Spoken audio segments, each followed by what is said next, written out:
Yeah, as soon as I popped my window, I was like, you gotta be kidding me. I still can't push out to YouTube. There you go. And it should not have a chat, hopefully.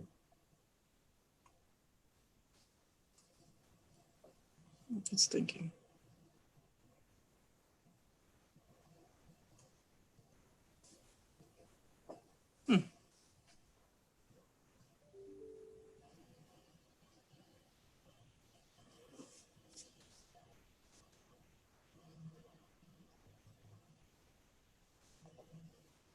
Looks right. Live now. Okay. See if you can get it in the now. Yeah, I'll link off that. You might want to mute your microphone just in case. Yeah.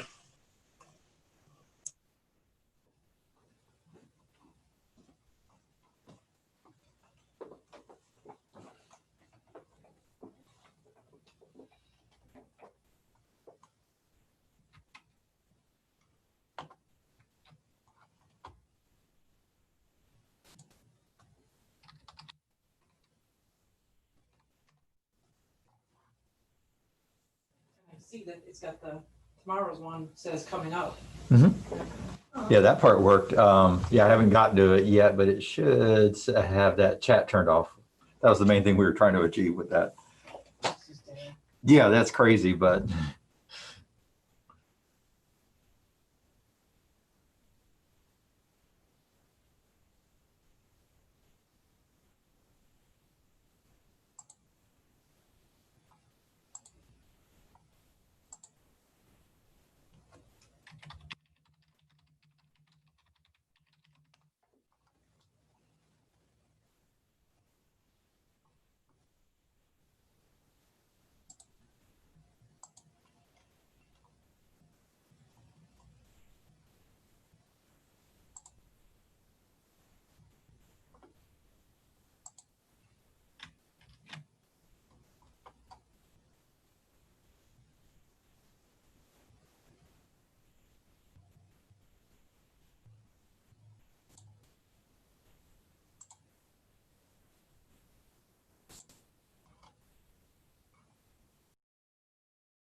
You want me to knock out the ladies first? Or are you gonna?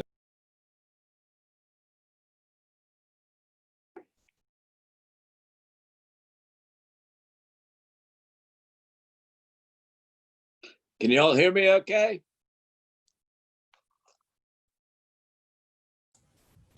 Yes, Mayor, we can hear you. Thanks, Robert.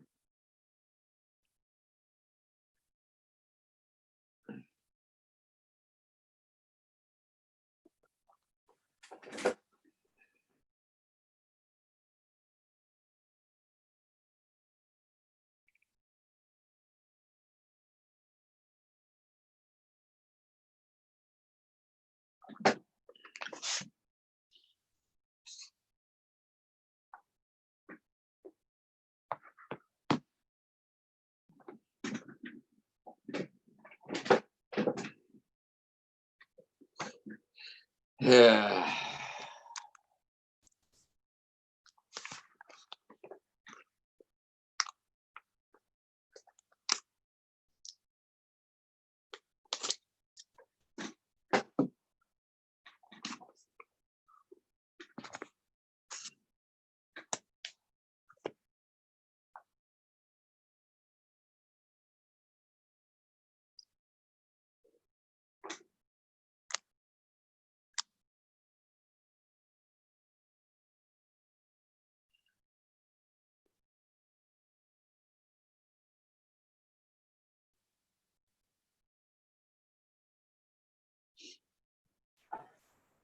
Miss Maria.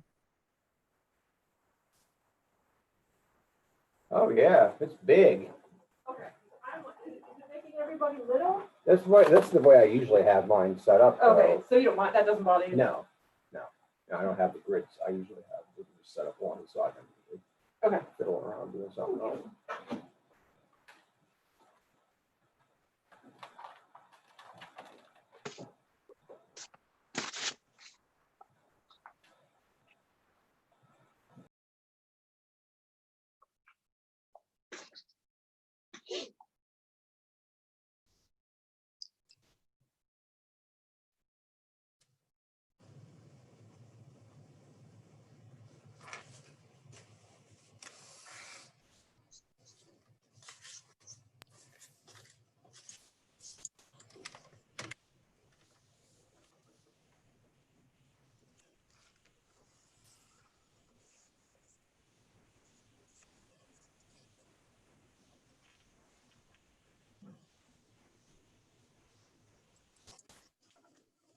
There's some better lighting.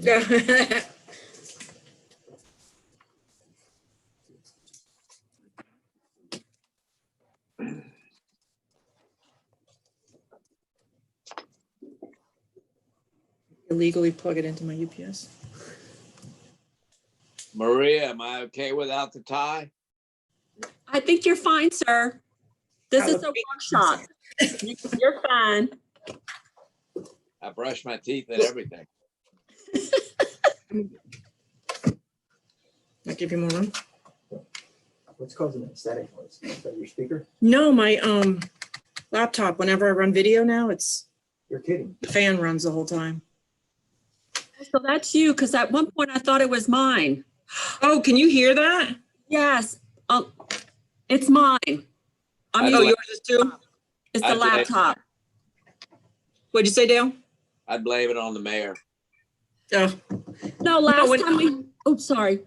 I was just saying, whenever I have video, now my laptop is just, the fan goes on, it gets hot. This Yeah. happened to me our last meeting to the point where the only way I could shut it down was shut the whole system down. And then in the morning, log back in again. I couldn't just exit. It was running, my laptop. Hmm. And I thought it was just me. Can you hear mine? Yeah, well, no, I think it's mine. Okay. Yeah, we can't hear yours, Sharon. Ugh, there's not much I can do about that. No, we can't hear it. No, it's quiet. Oh, okay, okay, I think we just hear it ourselves. okay. Yeah, I noticed it's starting to happen just with Zoom for some reason. I'm gonna see if I can shut down everything that's running in my background. Well, it's because of the graphics card. It's very graphics intensive. Yeah, but let me just shut down other stuff. Try to make it much more happy.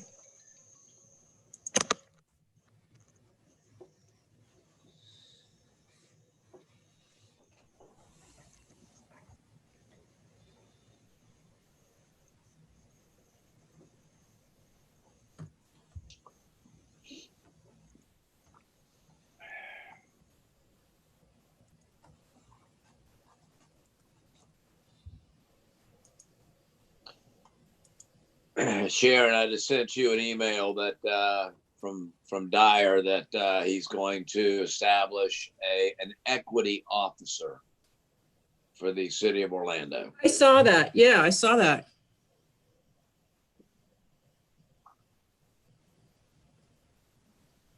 I kind of thought they already had a similar position to that in the.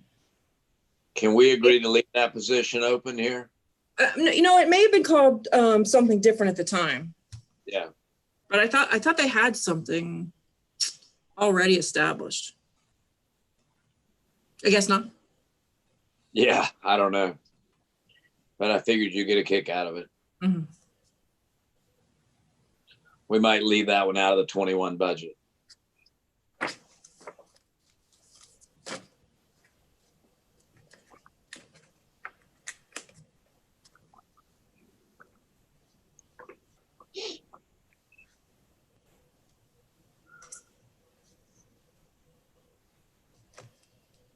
Good evening, everyone.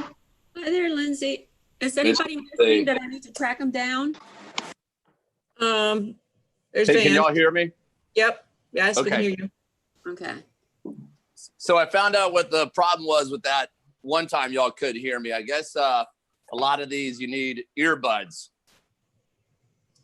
It certainly makes it better. It makes it better. Yeah. So yeah, so I was trying this with my new pad with my wife, and that was she couldn't hear me until I put the earbuds in. So it seems like that's what's going on. Good. Resolved. Yeah. Yeah. Well, when Maria showed me that I could actually turn the volume up on the iPad, I was Oh, dear. Mhm. And of course, the real true story is it took her 20 minutes to help me understand that. Maria, you are performing a service. Mhm. Yes, she is. Hey, Lindsay, we got to keep these guys on track, man. We got a game to watch at 8:00. I know, we have things to do. Yeah. Orlando Yeah. City, very important game. That's right. We may or may not be streaming it in the background. Is that how you see it? It streams? Where does it stream?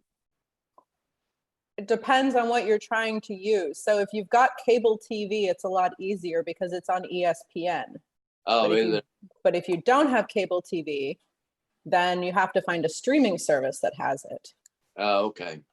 I So- found it over here at the beach on the Spanish channel for sure. Yeah, the on- TDN or whatever it is. yeah, and that was 1942 is the channel. So Right. Well, and goal is the universal language. So that's right. That's right. So we waiting on a couple more. Mike Wild. Not sure if Mike Thomas is going to make it. We're going to start without him, but Mike Yeah. Wild, hopefully. I just heard somebody click in or something. No, you just heard my calendar, I think, come up. Oh, okay. hey, Maria or Yes, ma'am. Sharon, do either of you have a copy of this budget draft that is not inside of the app? Do you have a PDF version you could email me? Yes. Yes. 'Cause I'd rather open it on my reader. It would just be easier for me to do that. I appreciate it. Vance, because all I can see of you is a profile, basically. You got a lot of light behind you. Yeah, I'm at the beach. I'm outside. Trying to ignore that. Beach know, problems. Yeah. Is there I can take it inside, and you can see me a little better inside. Yeah, the light is a little, I mean, I don't want to miss your cheerful countenance, in profile. But Yeah, I got you. All right, I'll move this in. So give me a minute and I'll have that all done. Hey, Mike. Hey, did I screw this up?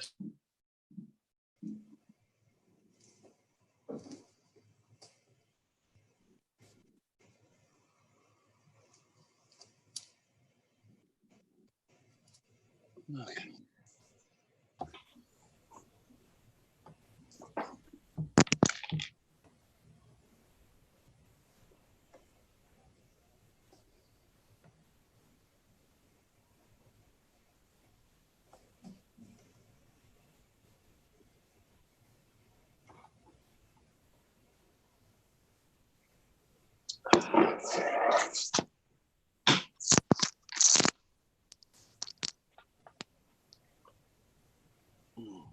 How's that? A little better?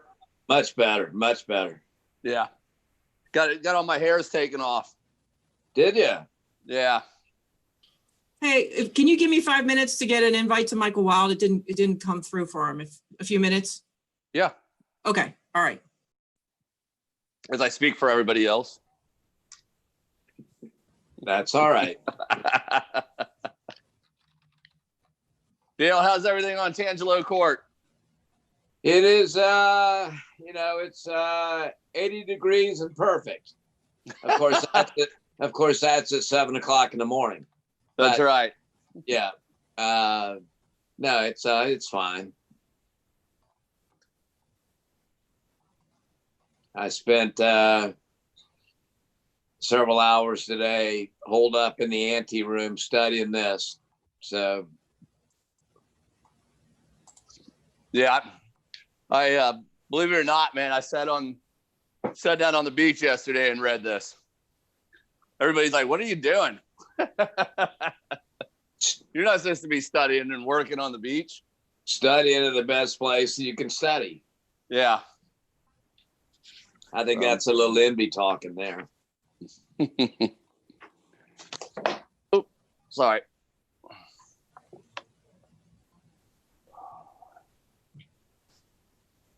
So there's not on the iPad we were given. There's no Zoom on that, correct? Or did y'all install it? It should be installed, Vance. If you I want didn't it see it on on your mine. iPad, Vance, Yeah. if you want it on your iPad, just let us, you have to bring it in and IT can download it for you. Okay. Yeah, Right. that's the only place I have it because I don't have a camera or speakers on my computer here at home. All right. So it's always on the iPad for me. Cool. Sorry about that. Besides, I'm the in. iPad always makes me look taller. So, I gotta like that. Mr. Mike. Sorry, bud. Wasn't coming up in the meeting invite, or it was in the text or in the email, but not in the calendar. So sorry. Oh, you're fine. I was about to start running down to City Hall because I thought it said be at City Hall. So we're not sure if Thomas can make it or not. Yeah, we'll go ahead and start without him. Yeah. All right. All right, guys, we're good. I'll go ahead and get cranked up. Robert, you rolling? Yeah, we're all set up. Sharon, you still are sharing your desktop just in case. Okay. I'm You can sorry. leave it on if that's your preference. Okay. All right. Yep, we're ready. All right. Thank you. Thank you, Robert. Good evening, everybody, to the City of Maitland Council meeting for July 20th. Now, this is not actually a council meeting. This is a workshop. It's now been called order. Now, please note this workshop is being held through video and audio conferencing technology. Ms. City Clerk, will you please take a roll call of attendance to be sure that all are present to ensure all council members can hear and be heard. Okay, thank you. Councilman Guthrie, Here. Councilwoman Hall Harrison. Hello? She's muted. Miss Lindsay, unmute yourself. Sorry, I apologize. I'm here. It's okay. Thanks. Councilman Thomas? Okay, he's absent. Councilman Wild? Here. Mayor McDonald? Here. Okay, now in addition to our council, we have City Manager Sharon Anselmo, Assistant City Manager Mark Regentine, and City Clerk Maria Waldrop. Miss Sharon, do you want to take over? Yeah, just briefly to, for those who are watching or listening, as you're aware, the governor has extended Executive Order 20-69, waiving the requirement for an in-person quorum. A council member must not need be physically present as long as sunshine law requirements can be met. And the workshop is being recorded. Thank you. Okay, very good. We got a lot of meat to dig into here. Sharon, you want to get us started? Sure, Mayor, thank you. So I've got 61 slides, but we don't have to go through every single one of them. The order in which I put them is following the budget draft that you received. So it will go in that order. So hopefully if you have questions or something, they'd be in the same order that you wrote them down in. So to start with tonight's agenda, let's see if I can get back down here. Sharon, if we have questions, what's the best thing to do? Just wait till after each slide, or would you like us just as it comes up? I could maybe stop in between, topics, if that helps, and let the mayor see if any of you have questions before we move on, if that's helpful. Yeah, you can always signal and Dale will see you. Yeah, my first thought, Vance, is if you've got a question, go ahead and get out with it before we even move on. Okay. Okay, so tonight's agenda, we're going to start higher level. It's sort of the way the budget draft is developed. So we've got summary up front. I'm going to give you an overview of the assumptions. They're documented in the budget draft, but just go over them. Get your feedback on the assumptions that built the draft and will impact the final, because there's more work to be done. We're not there yet. And again, it's your first look at it. So I know it's going to take a while to digest, get your questions answered. We can come back again on that first meeting in August, the workshop there, address more issues. There's no decisions to be made tonight. However, you do need to set the proposed millage on Monday night. So you're not adopting anything to do with the budget on Monday night, but you do need to set the millage rate that will go out in the tax bills to the residents, as well as the date and times for those meetings. So that's Monday. If I could interrupt very briefly, for those of you that haven't, I know Vance and Lindsay, you haven't had a chance to see these things before. And I've seen a few, okay, maybe more than a few. This is the best presented, formatted draft I've ever seen from the city of Maitland, well, for any city for that matter, because I don't hang out on too many other drafts, cities drafts. This is really well done. I'm very pleased. Yeah, thank you, Mayor.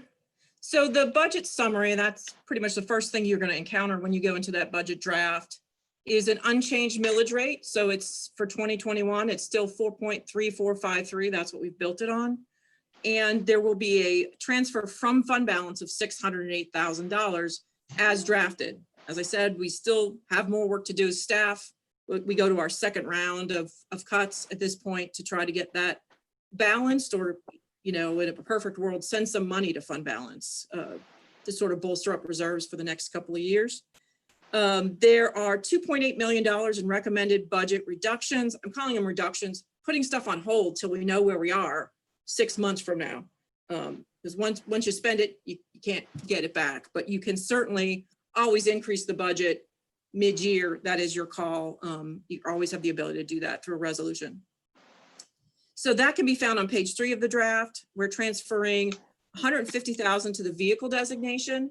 We need to, based upon the numbers we ran, we need to take that up about 450. So we're going to do 150 over 3 years and get ourselves there. And another 350 to the emergency designation. So we want to bolster that emergency designation back up to pre-Irma levels. So that's the summary, and I can stop there if there are any questions, or keep going if you had any questions there. Guys, this is, again, Vance and Lindsay and Mike as well. I mean, reading through this thing as riveting as it is, this is a primer in how this city operates. Understanding what the vehicle designation is, and the why the funds need to be where they are.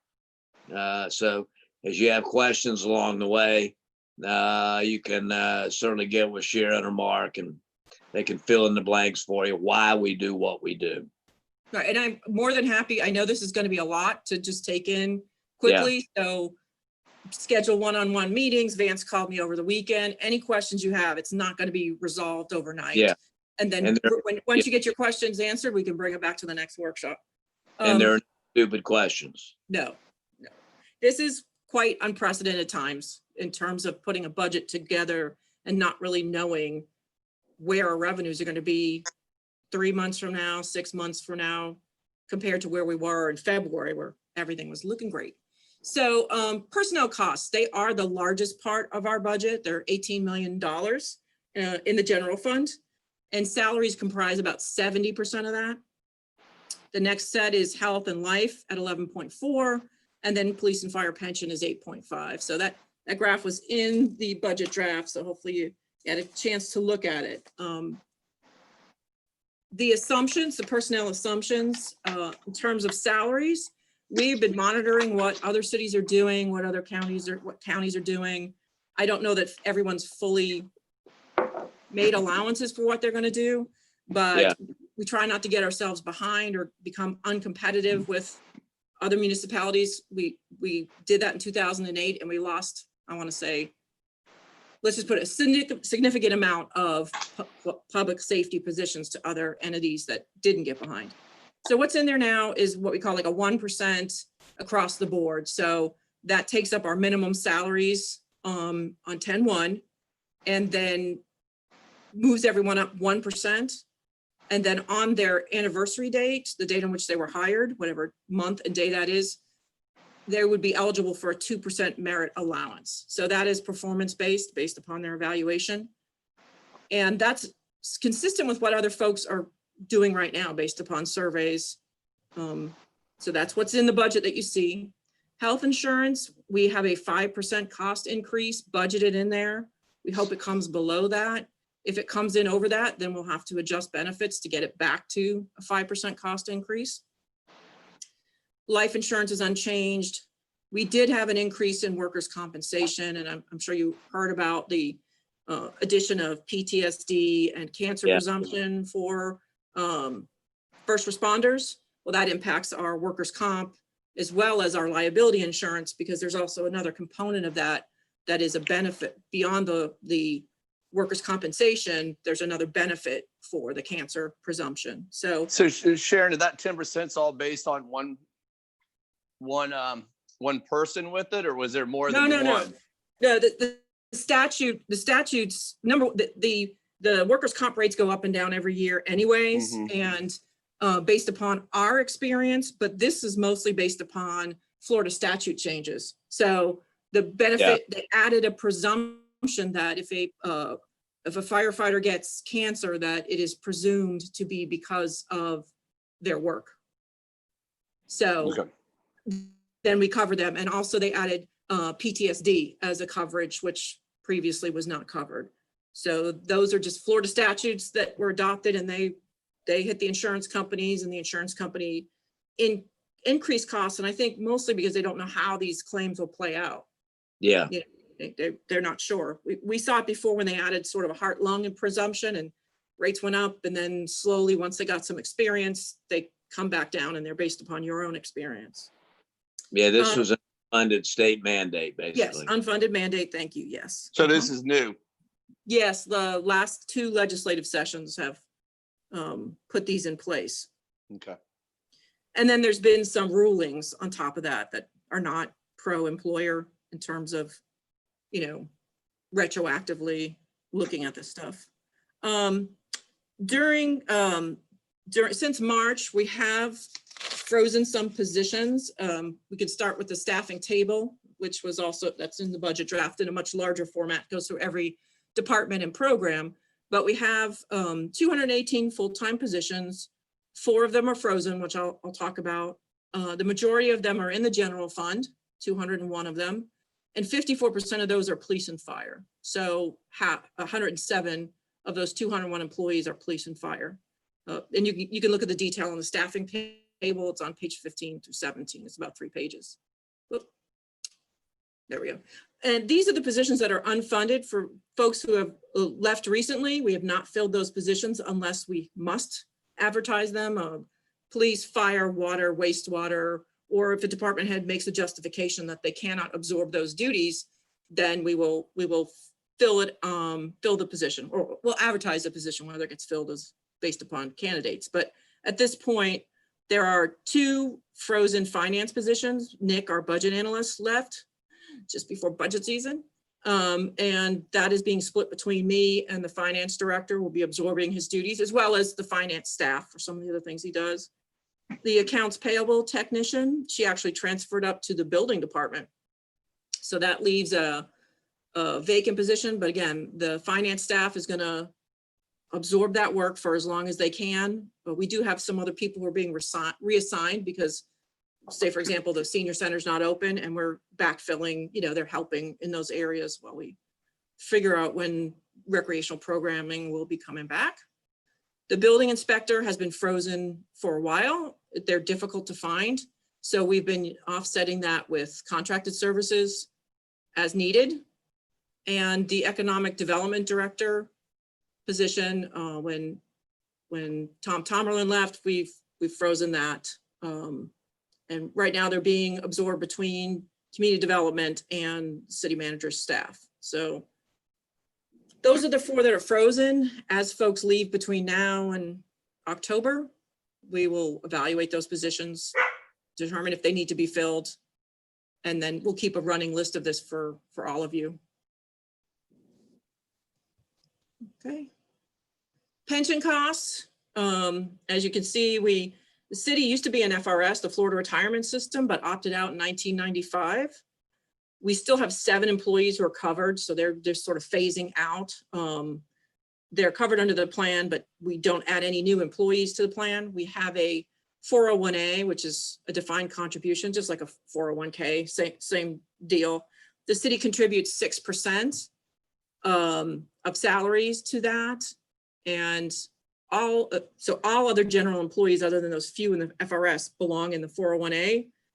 And then police and fire have their own pension, which is a defined benefit. And that's the $1.5 million contribution for this year. Right. Just wanted to go over, we didn't adjust the essential priorities this year. I know it's something we did talk about, and we can get into more detail if some of these are going to be difficult in this environment, but they all appear to be valid. Even if funding isn't there right now, we still need to keep those essential priorities on the target. So we've got develop Maitland's identity, improve interagency communications, focus on lake quality and water conservation, engage the business community, improve transportation citywide, provide quality public services, improve the quality of neighborhoods, maintain employee morale, expand parks and recreation facilities east and west, and expand and maintain infrastructure. And our favorite one, plan comprehensively for downtown. So those are still what's built into this budget.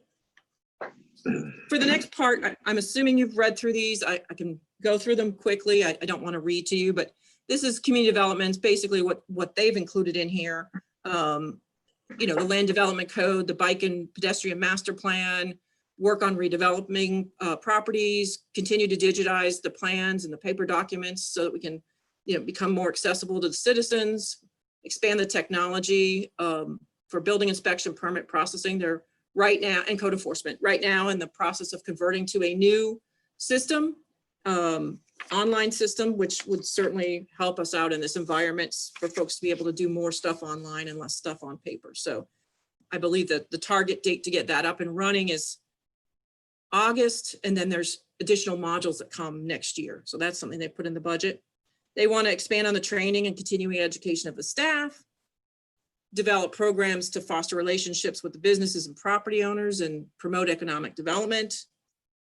They would like to expand the cloud-based geographic information system that provides us with additional data, and also increase the education of citizens and businesses on the importance of code compliance in terms of property values, and health and safety and welfare. Fire department will still operate 2 full-time fire stations, staffed with fire suppression, transport capable EMS units on both the east and west side, 24/7. 24/7 incident command with the battalion chiefs, paramedic level on-scene treatment. They want to maintain the technical rescue certifications of staff, specifically the vehicle machinery rescue, as that's something that we're between 1792 and Maitland Boulevard and I-4. It's critical to have that in place.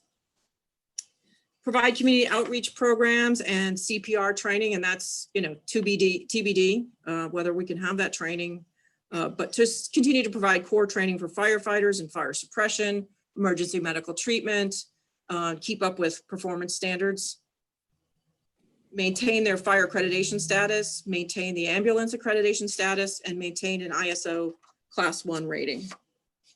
That's a big deal. They would, in this budget, they adequately fund the annual replacement and supply budgets for their departments. They continue the existing staffing levels to provide emergency response. So still the same number of people per shift per vehicle. They continue to look for grants to offset budget projects, maintain proactive fire prevention and education program through the fire marshal, and maintain a health and safety program, which is mental health, peer support, cancer awareness, annual physicals, and a safety committee for staff. Hey, Sharon, on the, I had my mute on, so. Oh, sorry, go ahead. But, so I missed out on community development, that GIS, that also tells us where like all our stormwater pipes are and everything, correct? That would be the base layer in community development. The stormwater fund would pay for their layer. The water fund would pay for their layer. So you build layers on top. And so this is basically foot in the door kind of GIS. And then each department would determine what layers they want to move forward with. So yeah, that is, but yes, stormwater inventory. Long overdue. Yes. Never mind. I'm good. Parks and Recreation, so we want to maintain park operational services. Again, that's TBD. Continue key community events and farmers market. What's in the budget now really assumed that we would be able to return to those things in the fall. We've had more conversation other than the farmers market that the get down downtowns might be pushed till January. So we will be coming back through the parks budget and looking at if we're not going to have a basketball program, it has both a revenue and expense impact and pulling those out. Certain things continue, tennis continues, but you know, I don't know what Little League's going to look like or any of those folks. So, And by that time, you should have a new Independence Square operating hopefully by the end of the year. It's really the fall at this point. This assumed that we would be back up and running in the fall because that's, I think, where we all thought we were in April and May, and now I'm not sure that's going to happen. But also the senior center, we've budgeted it Monday through Friday, 50 weeks a year. So that's Brendan, the programs he's running. I'm not sure where that's going to go. Yeah. Sharon, is Maitland soccer, are they going through with their season? Yeah, I don't know exactly what they're doing. I know that I think they were running drills, but I think they're doing them in smaller groups, but I can get an update from Jay as to exactly what they're doing.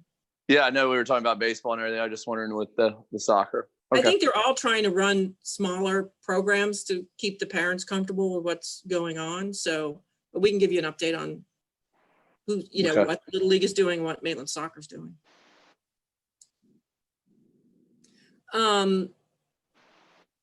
Still on Parks and Recreation, increased communications to Maitland residents about services. So they were putting out program information and working with Robert to get that information out through social media and other means.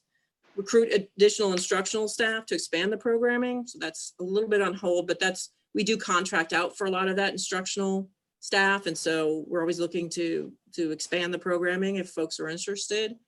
And then continue to maintain and provide indoor and outdoor rental venues for special occasions. Right now, we're not taking any reservations. So those are also on hold. Yeah, I was curious what those are thought to be. Yeah, I mean, over the summer, there's usually a lot of pavilion rentals and you know, we just haven't been accepting them. Okay. For police department, maintain the neighborhood patrols, ensuring the minimal staffing levels are met. Provide the school liaison officers to all of the public schools. Continue the school crossing guard program. Maintain their accreditation status with the Florida Commission on Law Enforcement Accreditation. Initiate enhanced neighborhood community policing initiatives. Continue aggressive grant funding opportunities. Coordinate with other local law enforcement agencies on crimes and joint multi-jurisdictional investigations. Continue the red light enforcement program. Train and equip all officers for an active threat situation. Maintain members on the Central Florida Metro SWAT team to provide enhanced tactics and rescue measures if needed. And participate in law enforcement task force initiatives to include FBI, DEA, IRS, and United States Secret Service. Sharon, I know that, we don't have the police boat dock anymore, but are we going to be putting the boat out still right Well, now with the Yeah, cutbacks? we actually do have the boathouse still there, Vance. Oh, it's still there, but I mean functioning. Sorry, I know we put the boat in and do patrols. Are we going to be keeping that up, or are we going to Yeah. take those people and focus some more on filling the position of, Actually, on the with all, streets? with all the increased activity at the lake, at the dock, they're continuing to provide support down there and be out on the lake every weekend. So in fact, they had 2 officers assigned to that. Yeah, Just a presence out there. So they're busy, Vance. they're busy, yeah. So that will continue just to make sure everybody's safe. Yeah, so that's in the budget. Yeah, Yeah. Sharon had to forbid me from even driving down there, so, I value your sanity. yes. In public works, maintain stormwater systems, monitor lake water quality, provide sufficient quality water to serve the community and maintain our network, provide ongoing maintenance, repair, and operations of the sewer system, provide for repair and maintenance of city streets, sidewalks, and curbs. Sorry, there we go. Mow and irrigate ball fields and other city properties, provide contracted services for median maintenance, tree trimming, removals, and right-of-way mowing, perform plans review and code compliance for new construction related to water, sewer, stormwater, and transportation, provide repair and maintenance of all city vehicles and equipment, provide maintenance, repair, and contracted janitorial services for all city facilities, including the library. So those were all the bullet points that were in there. Hate to read them to you, but just want to make sure you understood Yeah. all of them. We have 2 recommendations for this year. One is for a part-time fire inspector for the fire department. So currently we've got the fire marshal, Lawrence. There's 1 fire inspector. And with all the new systems that they need to inspect, they're having trouble keeping up with those inspections. So they've asked to backfill that with a part-time person who can go out and do those inspections.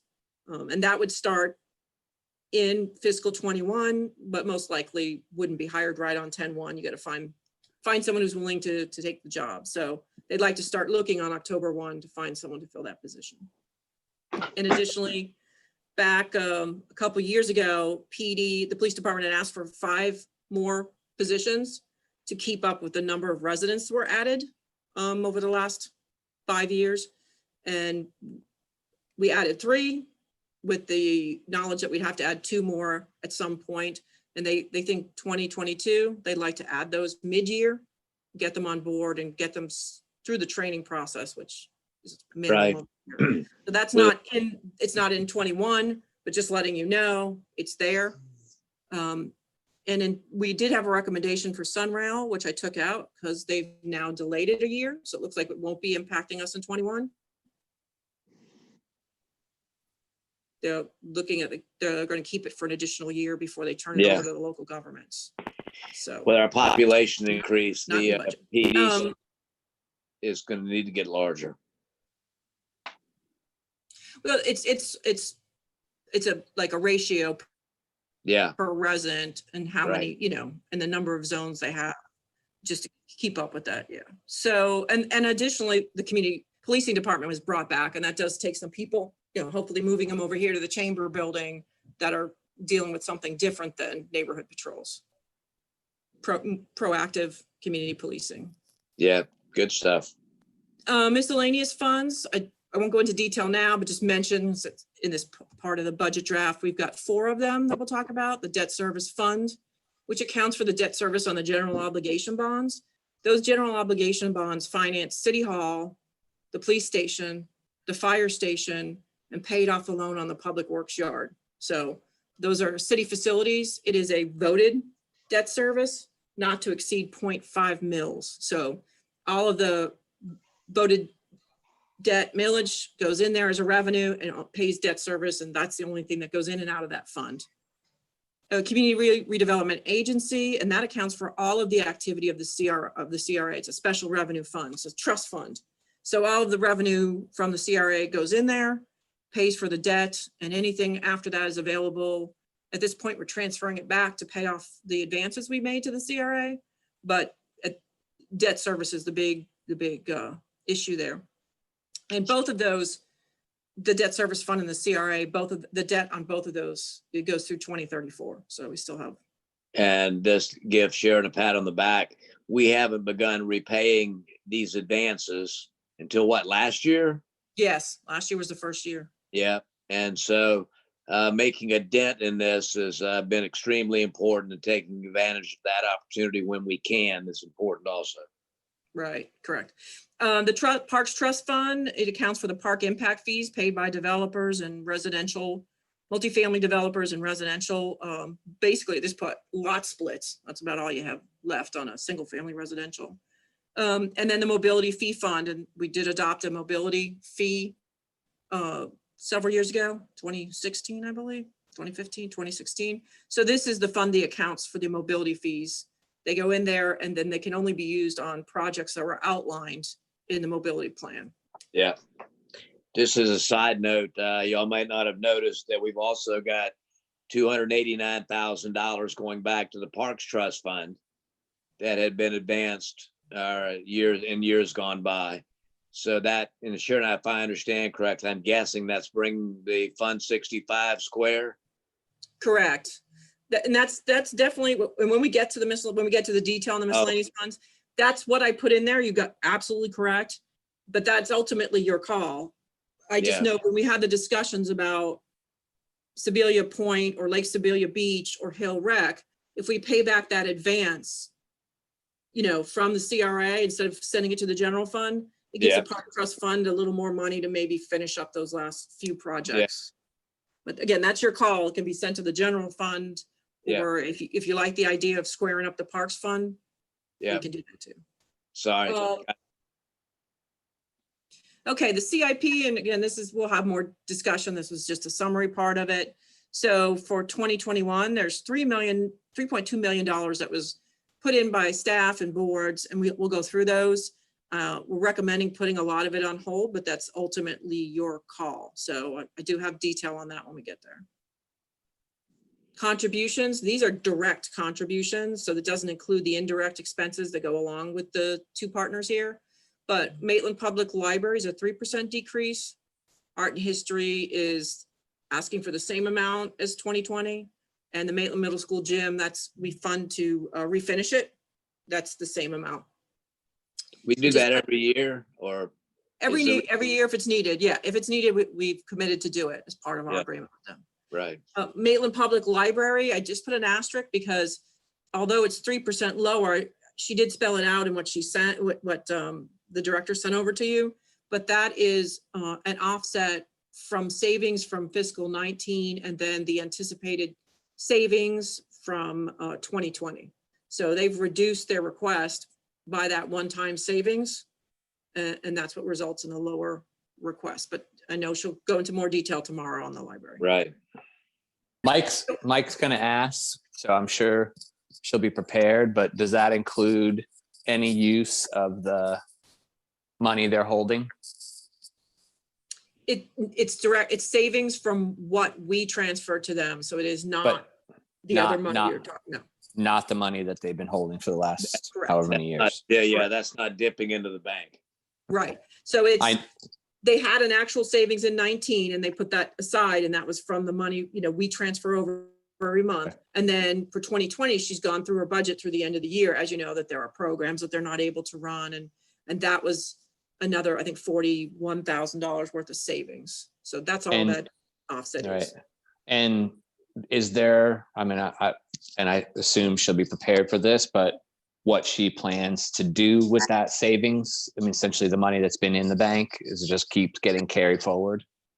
Well, that's the way it is. But I mean, the board could certainly, I'm sure the director will be able to explain what their intention is with that funding. Yeah, I understand there was a proposal for a new Mike Thomas reading room, but so who Yeah, knows I'm how sure. much it's spent. I'm sure that's should be a very dark and lonely room on that library. Understood. Okay. Go ahead, Sharon. And this is a graph we do every year just to kind of tell you the bang for your buck that you're getting from the library. We're comparing it to if we were part of the library, Orange County library system. They apply a millage rate. The blue bar is what residents of Maitland would be contributing on their tax bills versus directly to Orange County Library versus what the Maitland Library has submitted for a request for contribution, plus the maintenance on the library. So that's total cost, not just what they've requested. So that's the city's contribution plus the cost to maintain the facility. correct. Got it. Okay, so then we can get into a little more detail for, this is the general fund summary at 4.3453, $27.5 million worth of revenue. And then $27.7 million worth of expenses, a $3.2 million CIP, and $2.8 million worth of possible reductions for you to review tonight and then give me feedback on.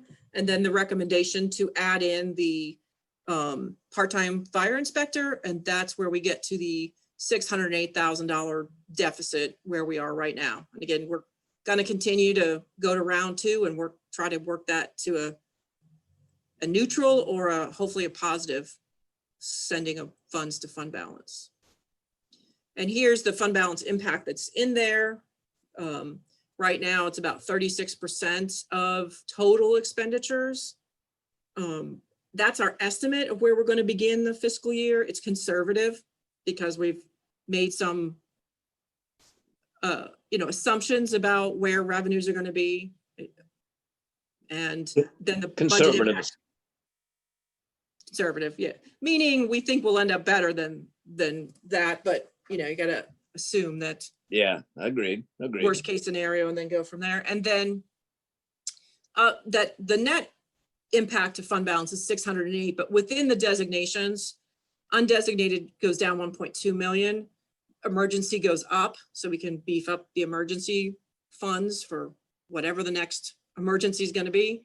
And then, as I say, we're trying to take vehicle up about 450,000. So we're going to do it $150,000 a year for 3 years. So that'll be the first of those. As vehicles get more expensive and as we add some larger vehicles, that designation needs to grow with it. And basically we're cash funding depreciation. That's what that designation is. So I wanted to give you an idea of the calendar of where we are. So we are 7/20/2020. That is just the presentations for the city departments to city council. Tomorrow you have Art and History Museum and Maitland Public Library. Then on Monday, you're going to be setting the tentative millage rate for ad valorem. It says first reading of CIP draft, but we're not ready to do the draft at this point. I think we need to have more discussion before we spend time putting together a document and then having massive changes to it. Sharon, just very quickly stepping back at the bottom of page 14, be aware of the details of the budget reduction items. Yeah, I have the detail. We can go into it. I'll run through each one of them. Okay. Yeah, I won't. I'm just trying to big picture down to detail, hopefully. Yeah. And in the same order as the book. So On August 3rd, we have another budget workshop. We usually do the CRA, which we've kind of touched on tonight. I don't think there's much to talk about. We will do stormwater, water and sewer and solid waste. And we also can circle around to the general fund. That's another night. If there were questions or concerns or things we needed to answer or talk about, it's always fair game to bring it up there. We typically set the stormwater rate on August 24th, or at least try to have the first discussion. It has to be set by September 15th. So we like to always allow 2 meetings just in case there's no discussion. On 9/14, we'll have that CIP draft, solid waste rates, the truth and millage compliance and the first reading of the budget. And then the final adoption is on 9/28. So we'll adopt the CIP, if there's any changes to solid waste rates, the millage rate and the budget all that night. So we're still in the beginning of the process. To get into more detail on revenues, ad valorem revenues, because the ad valorem property value, the taxable values are set on December 31st, 2019. They were untouched by COVID. These are numbers from last December. So the taxable value for the city is 3.4 billion. It's I think it's a 7%. Let me see. Oh, it dropped off. I believe it's a 7% increase over the prior year. The millage rate of 4.3453 generates 12.5 million, 7.4% more than the prior year. Our rollback rate, I'm assuming everyone's familiar, rollback is the rate you would use to generate the same amount of revenue as the year before, is 4.2333. And the current year millage proposed is 2.65% higher than rollback. And just a typical tax bill in Maitland, 44% of your bill goes to schools, 27, almost 28% goes to the city, 27 to the county, and then 1.6% to St. John's. So the largest portion Goes to schools. You froze up, Sharon.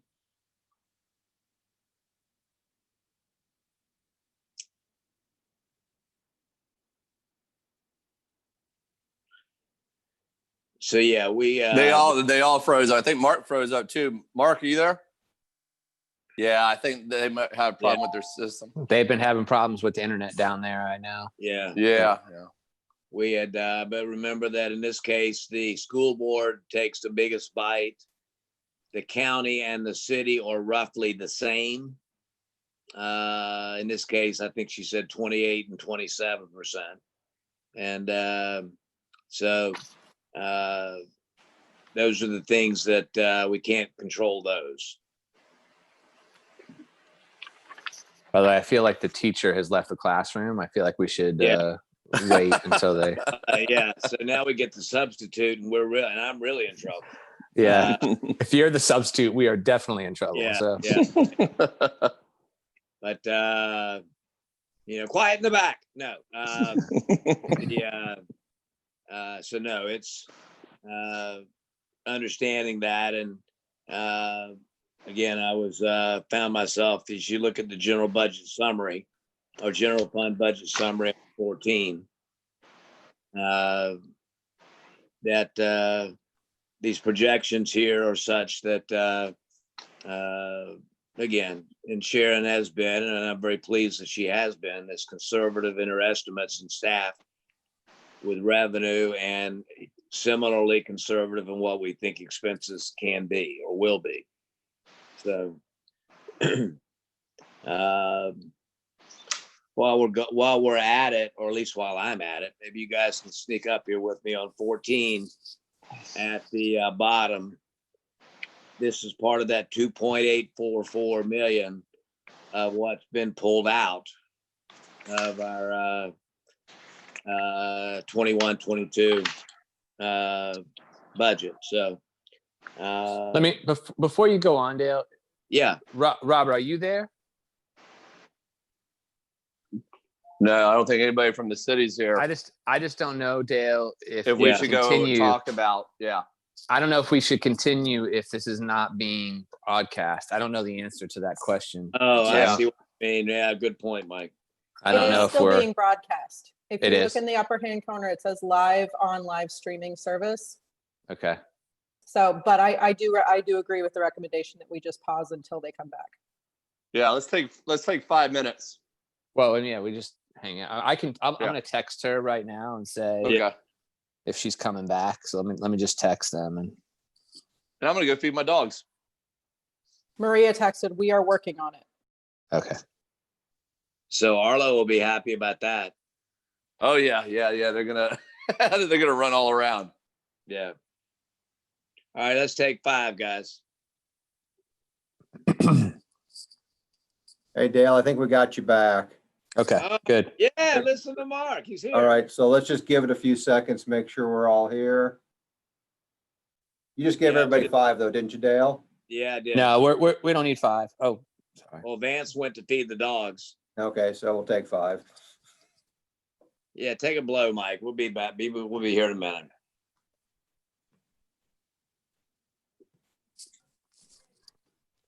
I'm up.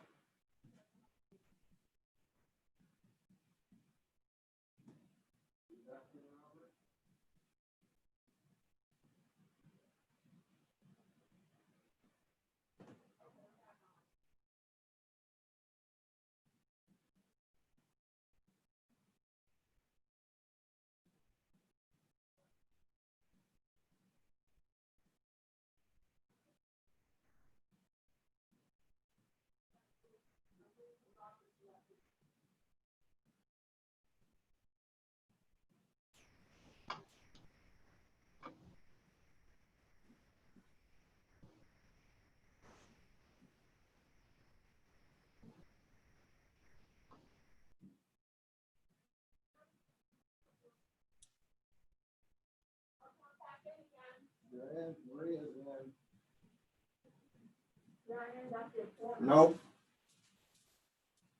Your picture popped up.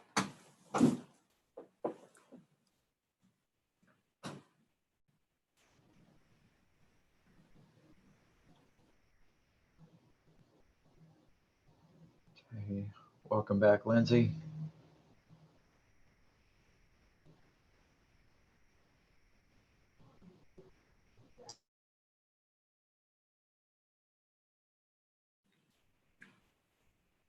Looks like you're back in, Robert. Yeah, Vance was up just a moment ago.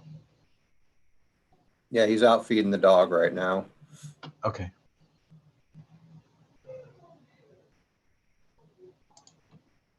I'm here, but I have to hold my phone in order to see the slides. I'm doing this on my phone, and so I stopped the video because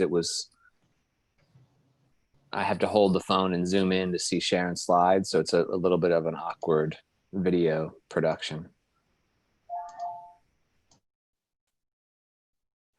Can you see it well enough to get the gist of what's going on? I can see it, but when I see it and hold it, it blocks the camera from the front. So Okay. it's just not worth.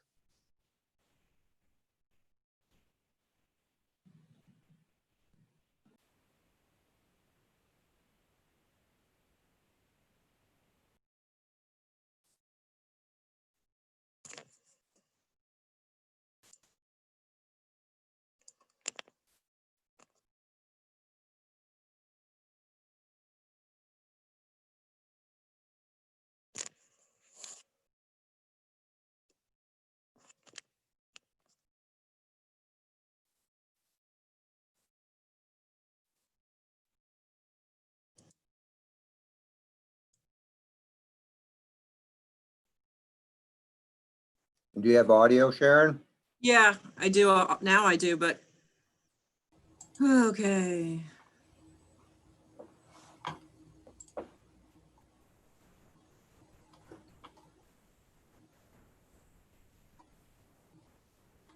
That's not the version I want to share.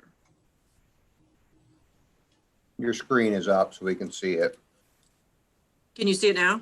Yeah, we see the PowerPoint up. There you go. We're back to slide 1. Yeah, let's see.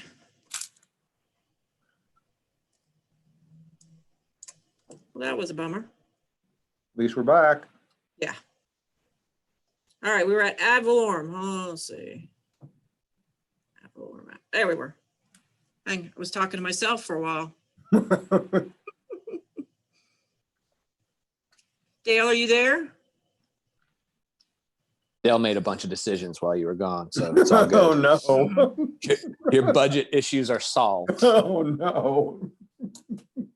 Yeah, we voted on them. Everything's good. Don't worry. All right. So what's our new millage rate? I think 7, right? Oh, so you talked Dale down.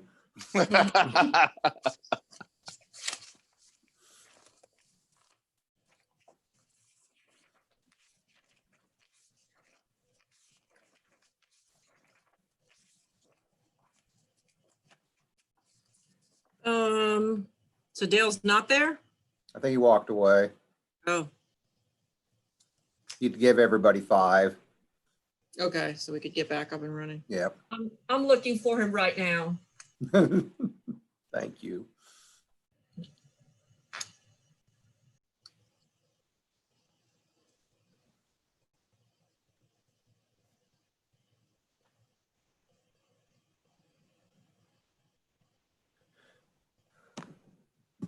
I hope everyone's doing well while we're paused. It is more difficult to do these meetings remotely, but It is. I'm You know, what's following. funny is I think my computer though, my laptop, which is not terribly old, it's stressing it out. I guess you can't hear, but my fan is running nonstop. I don't know if it's better to do it from a desktop, you know? I don't know. Yeah, I have problems doing these Zooms on my actual computer. So I've actually been doing them on my iPads and phones. The app, the Zoom, I don't know, Lindsay, if you found this too or advanced, but like my Zoom app on my phone and my iPad work better.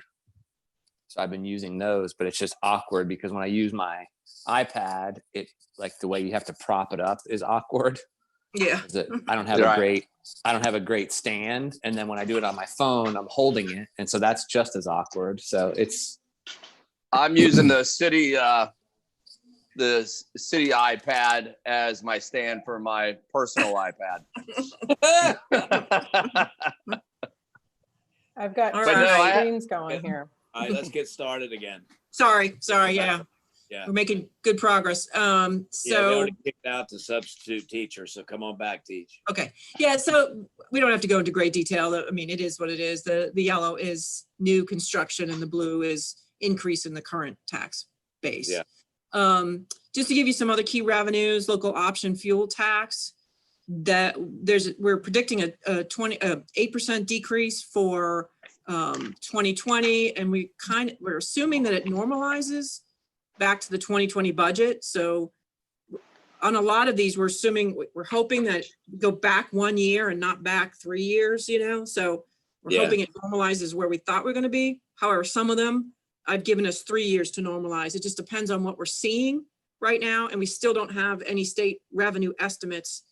We normally get them in June, and, you know, to their defense, I can't even imagine, you know, trying to get all that information together based upon sales tax coming in and different information. So even when we get it, I don't know how on target it's going to be. But franchise fees, again, we're looking at a 6% decrease in 2020, but we're assuming it normalizes in 2021 back to the original 2020 budget. We just end up sort of where we thought we were with a year delay. On utility service tax, right now we're on target. They're calculated slightly differently. We're on target or slightly below, and we're going to assume another 4% decrease for fiscal 2021. It's about 2.5 million total. Yeah. Local business taxes, we haven't seen any impact yet, and we did go back to 2008, 9, and 10 to see how, you know, the Great Recession impacted us. And it really didn't on local business taxes, which is interesting. So there is a 5% increase per city code in fiscal 2021. We're leaving it there. The invoices have gone out already, so we'll know as they're coming in between now and September 30th. Building I just paid mine 2 days ago, 2 or 3. I mean, I think Thursday. Yeah, I noticed that. Yeah. So I mean, again, we didn't in 08, 09, and 10, we didn't see some big drop off of businesses. So we hope that stays the same. Even if folks are working from home, you know, they still need a license for the office where the branch is. So we feel like that probably will stay the same until leases are up. Building permits, we're on track to meet our 2020 budget. So they've been pretty busy downstairs, actually, believe it or not. Vescor pulled their site permit and they're underway. But we did reduce for fiscal 2021 because other than Vescor and perhaps the JCC, we really don't have anything on the horizon like we've had the last couple of years. So we're basically taking it down, cut it in half to 250. And we just anticipate that projects that haven't been started are going to be slowed down. Ones underway are probably going to keep going, but like the retail at Maitland Concourse North and some of those others, we just have this, they're going to come back anytime soon. Would the JCC's project fall in that same category? It's not a significant project in terms of dollar Right. value, but Right. I did not assume that it comes back because I've not Yeah. seen anything. Yeah. I think the COVID situation probably will impact assisted living and nursing care and memory care in terms of people's confidence, you know. Yep. Yeah, plan checking fees, we've reduced them 37% in 2021. Vote user fees, we've reduced to 20,000, which is basically a 30%, 40% reduction based on the fact that we believe we'll start Fort Maitland sometime in 2021 or at least partially underway, whether it's site work or something. Sorry, state revenue sharing. So Sharon, when we start working on Fort Maitland, we'll, I mean, on the weekends, will that halt boat traffic? Yes, it'll be shut down. Okay. Yeah. The only thing we're really wanting is access for police and fire. Other than that, as long as they can maintain something for police and fire, there's no way you can have people in there with trailers and construction underway. But at this point, it won't be before boating season's over. It'll be after they, you know, we still have to bring you back a plan that gets voted on and then design it. And so it won't be impacting them in the summer. Let's put it that way. Okay. State revenue sharing is significantly impacted. It was reduced by 34% for 2020, and that's just half the year. And we assume more reduction in 2021. So we've done a 46% reduction. More information will be forthcoming from the state. Partially, that state revenue sharing, part of it is because they pushed deadlines. They allowed people to push off, you know, their filing of their corporate tax returns in Florida and doc stamps, a whole bunch of stuff that was pushed off. So until that, I think that date just hit, they were just being cautious. The state determines how much we get based upon their estimates. So we don't have much of a choice in just accepting whatever estimates they give us. The state sales tax, there was an 11% reduction in fiscal 2020, but it's significant for year end because we were over target for the first 6 months of the year. So this is, you know, and Dale, I know you hear about it from the tourist development folks and it's bad. And then we're anticipating another 20% reduction in 2021 due to the COVID impacts on sales tax collection. And so that's a significant revenue for the city. It's a $3 million revenue. So it's a $600,000 hit for that one. Communication services tax, interestingly enough, 2020, it remains flat. So I'm assuming maybe people are signing up for services they didn't have before because they're working from home. We anticipate another 5% reduction for 2021. But I just got a notice from Zoom that apparently you have to pay communication service tax on Zoom. So the state's they're gonna start collecting it. And I got an email if you're in Florida, and I don't know exactly, I guess it's a service. Yeah, it is. Yeah, so luckily, as a city, I sent a note saying we don't pay it, but I'll be interested to see what kind of impact that has because they're not the only service. There's Blue Jeans, and I mean, there's so many of those services out there. EMS transport fees, 2021 is relatively unchanged from 2020. So at first, at the beginning of March, we saw like a dramatic decrease in transports. I think people just weren't wanting to go to the hospital. And now it's back to normal. But these fees have been decreasing since 2017. We think it's not the number of calls, it's the collection when folks, they go to a high deductible plan and they're responsible for that first 5,000. And Right. as opposed to a plan where they have a copay or something similar, or 20% or whatever it is. So we think, because it's pretty consistent with other cities are seeing the same thing. And we think it's collection related, not necessarily transport related. Culture, recreations, we talked about these. The 2021 assumes some return to normalcy for Parks and Recreation. And as we approach fall, I think we'll have a better picture and we'll have to adjust those downward if social distancing continues to be the norm.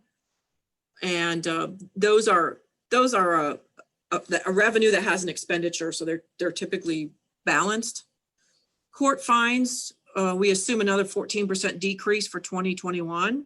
Because since March, we've seen a trend downwards on court fines. I don't think a lot of police were writing tickets. I don't think the courts were, active at the time. I don't think there's as many cars on the road. All those factors are coming in and we just seen those decreasing each month. Red light camera fines, a bunch of cameras came down with I-4 Ultimate and the Boulevard widening project. So we currently only have 4 operational cameras. There was a 30% decrease in 2020 in that revenue, and we anticipate another 31% in 2021. Also related to the decrease in traffic for a long time, we didn't see the kind of numbers, which is good. People aren't running red lights. Yeah, and Sharon, we're kind of in a net neutral situation with red light cameras. Are we making a little bit of money, or do we?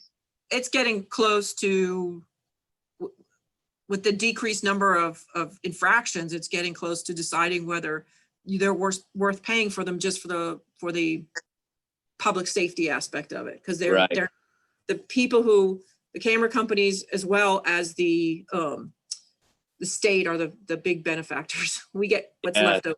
Yeah. Karen, are those costing us? I'm sorry, go ahead and finish your. No, we're looking at them. They might be barely covering their own cost. We do have with the camera company, if we don't collect enough to pay for the cameras, we don't pay for the camera. So, that was the deal we had from the beginning, but we also still need to say, is it worth having a camera for 36 infractions, which doesn't really cost the camera, but it is still 36 people who ran a red light. Are we incurring any costs as a result of litigation over these things still or ongoing? Because I know that there was a rash of cases a while ago.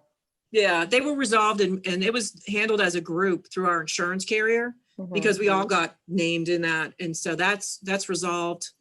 And there haven't been any more since? No, there was 2 separate lawsuits that both were resolved.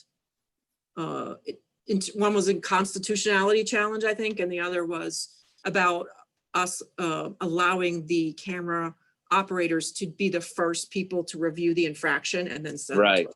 Right. But both of those were upheld and there's no appeal of those. So we're done. We're not paying any legal fees for that. But I think it's a conversation we'll keep having. Yeah. Looking at those numbers and if they serve a public safety, purpose, then I think you determine whether you want to pay for that purpose. Yeah. If it's. Well, we're down to 4 now, so. Yeah, Lake Avenue, Horatio, and 2 in front of the JCC. The Maitland Boulevard, Maitland Avenue are down, I-4's down, and the other ones on the other side are down. Yeah, Marion Way. And there was another one at Horatio that was southbound, and with the project, there's no room for it now to go there. So that one's down. We just have northbound and the right turn on red. Yeah. Dale's favorite one. Yeah.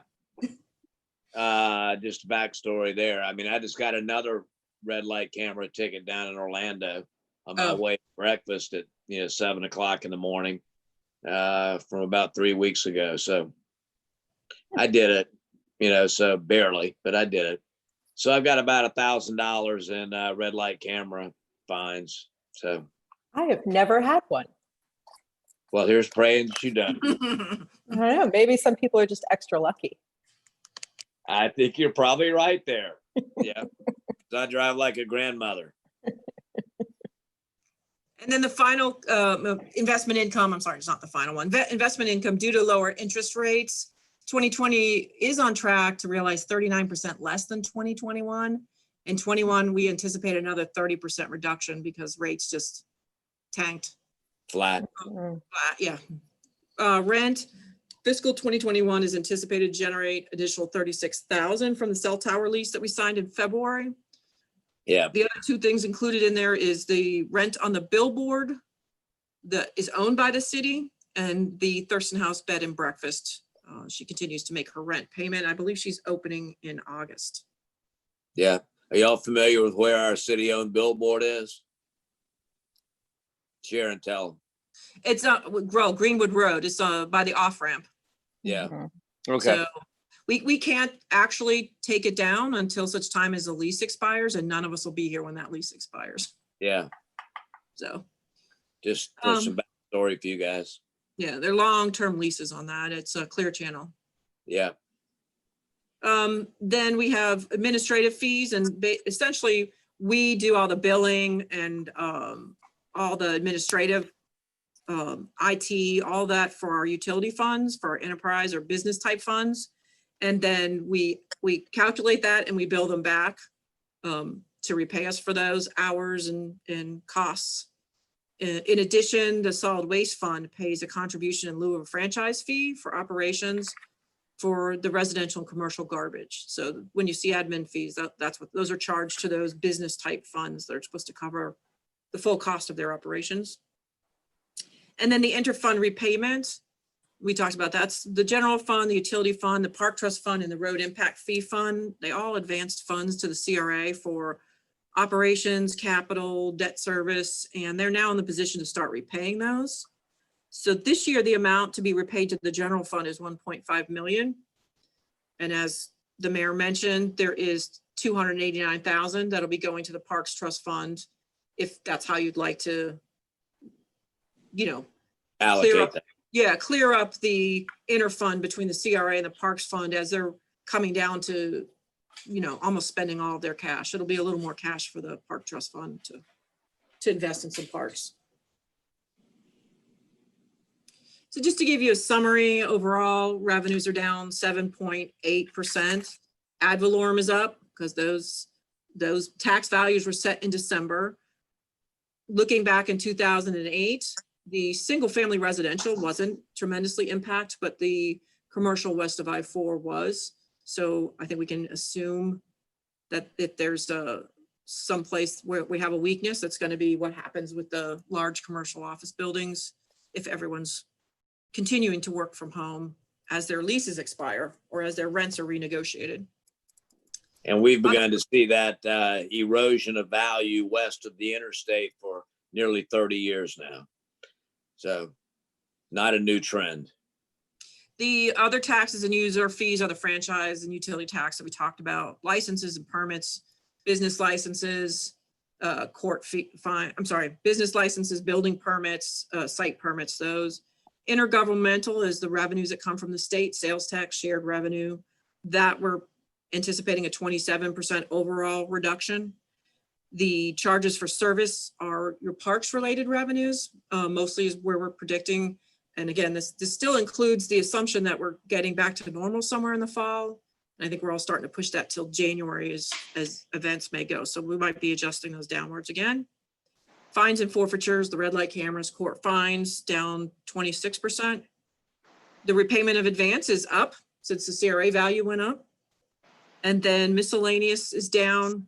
That the majority of that downward trend is the one-time payment for the cell tower lease, the $1.7 million that we received in 20, and then interest income. So that makes up most of that 43%. And so overall, it's a reduction of 2.3 million in revenues year over year.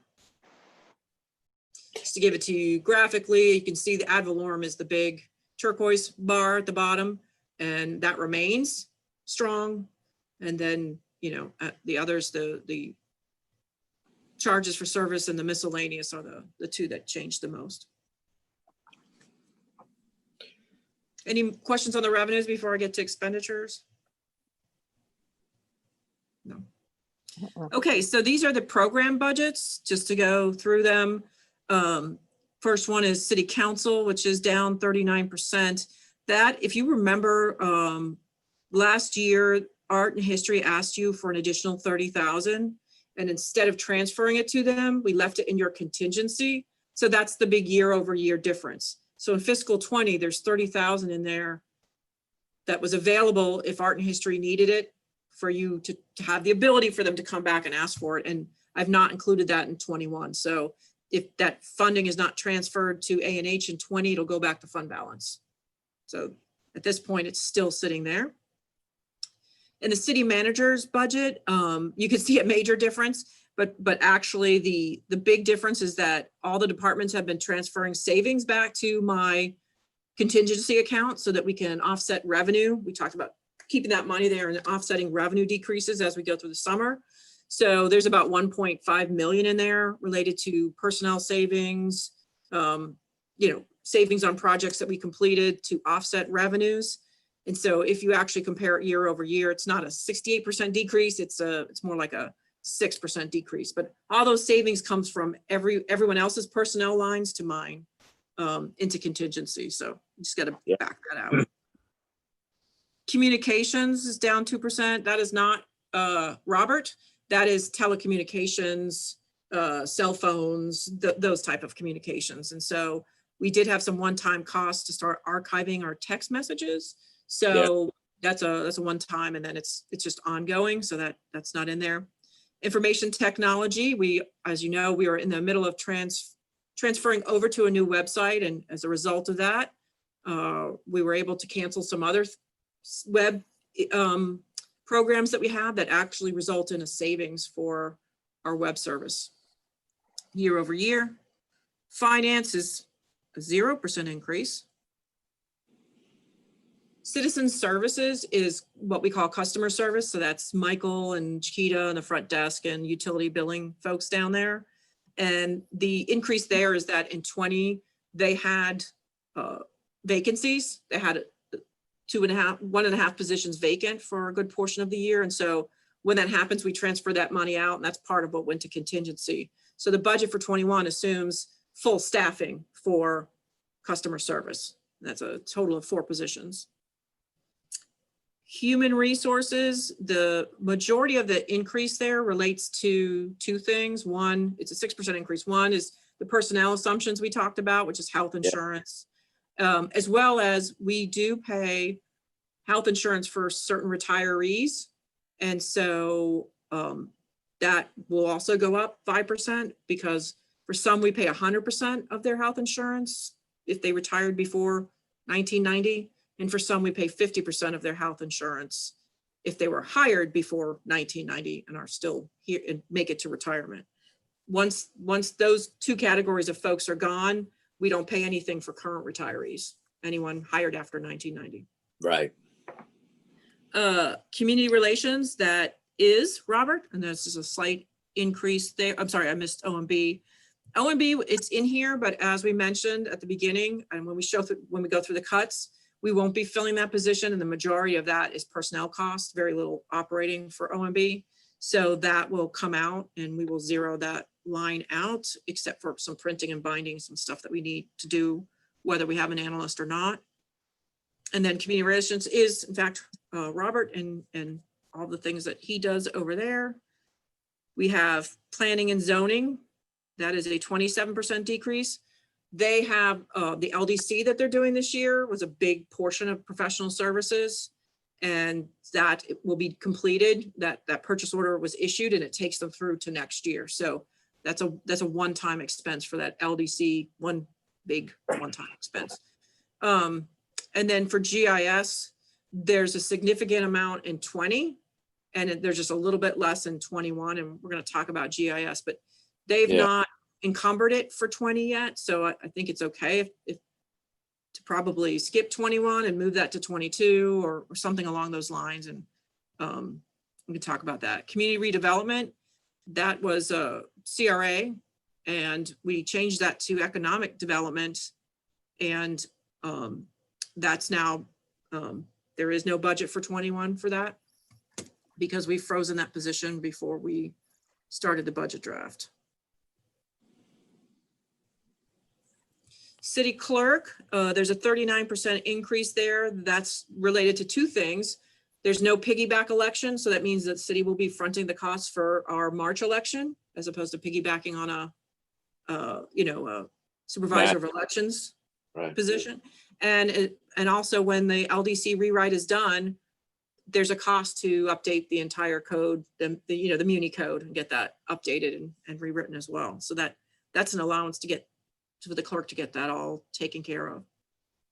PD admin, 8% increase. That just relates to, we've had the increase in workers' comp, but also an increase in liability insurance based upon the fact that nobody wants to, in this time of unrest and COVID and hurricanes, nobody really wants to insure a government. I think they see lawsuits coming, you know what I mean? And so in terms of our public officials policies, they've all gone up. I think the total increase was somewhere around 33% amongst them all. And then what we do is we allocate them out to the programs that generate the claims. So you will see that. PD operations is a 1% increase. PD support is a 1% increase. So it's really just personnel cost increases. Fire admin, 8%. Again, that's the cost of the liability insurance that gets allocated out to administrative services. Fire ops is 0. The building department is a 28% increase. Sorry, whoops, skipped ahead. And that is funding that they have in there.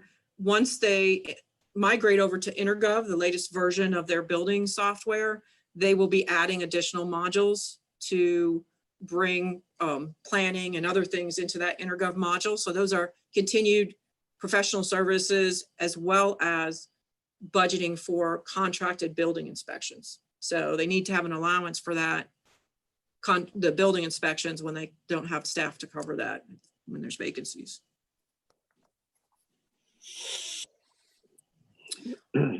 Arbor is trees and median maintenance. We're projecting a cost based upon the additional green space we're bringing in. That is a cost of the some of the stuff we took from Maitland Avenue. There's some retention ponds that have to be mowed, and that's covered under our maintenance agreement, our median maintenance agreement, and our contracted mowing, and that's all in there. So one thing to keep in mind is as parks come on board and require more maintenance, somebody has to pick up that maintenance.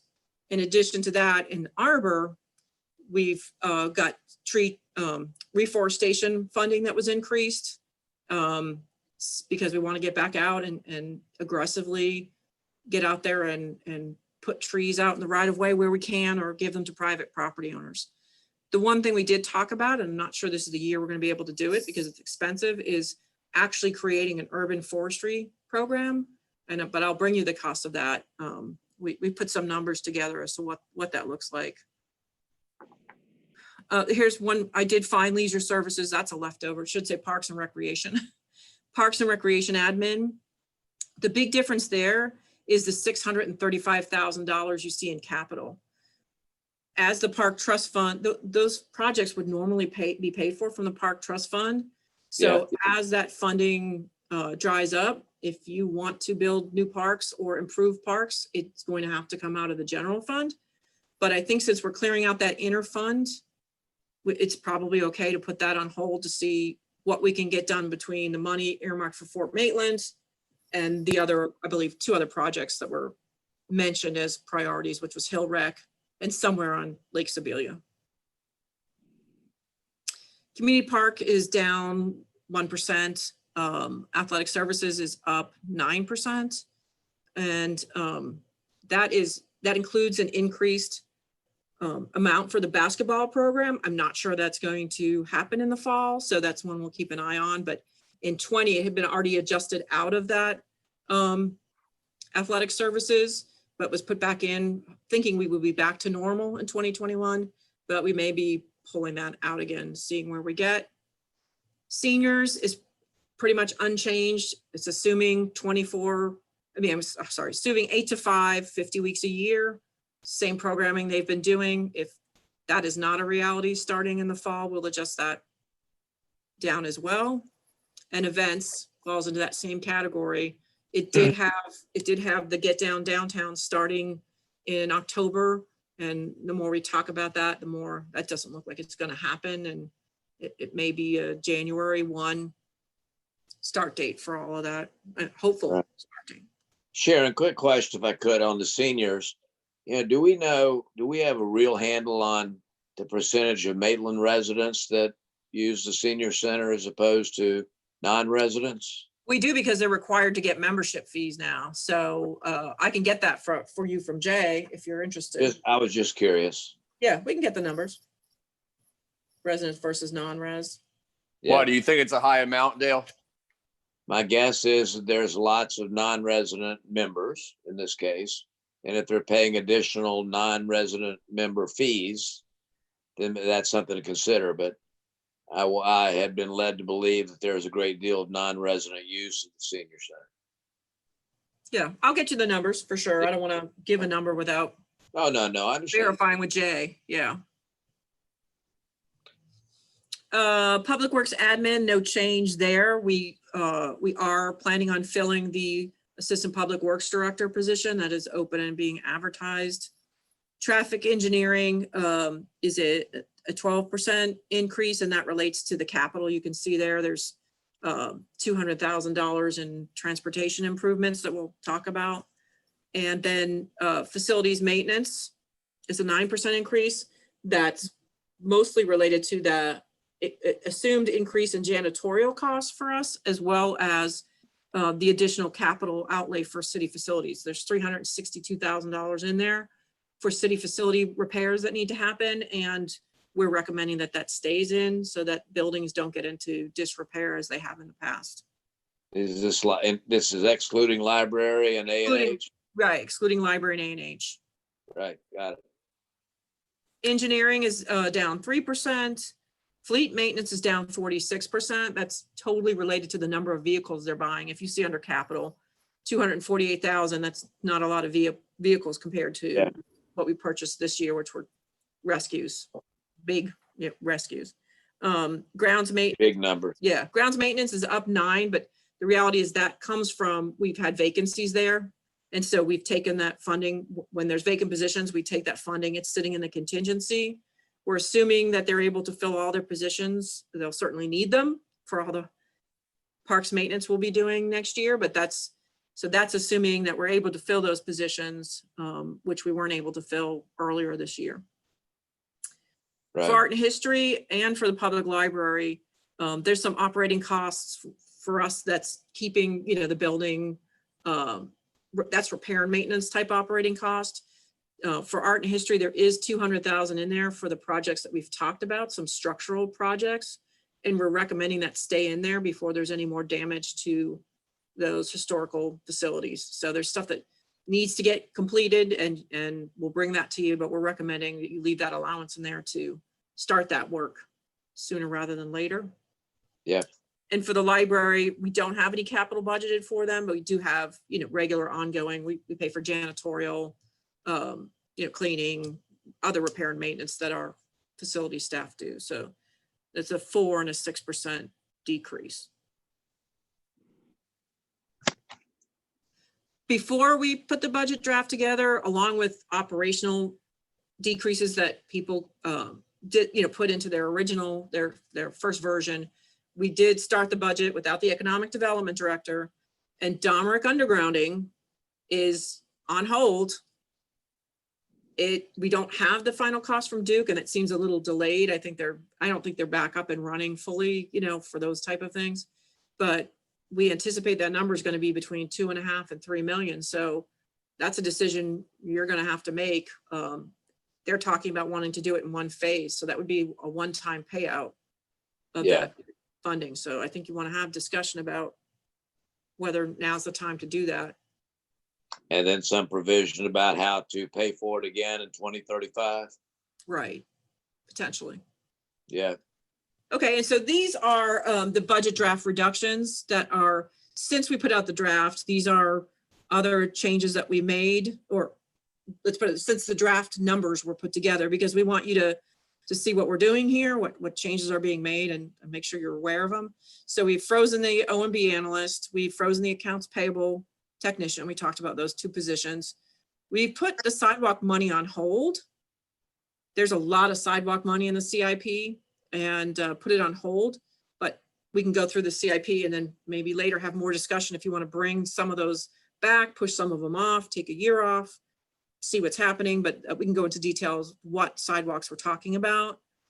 We're recommending that we do the microsurfacing, which basically could cut the paving in half.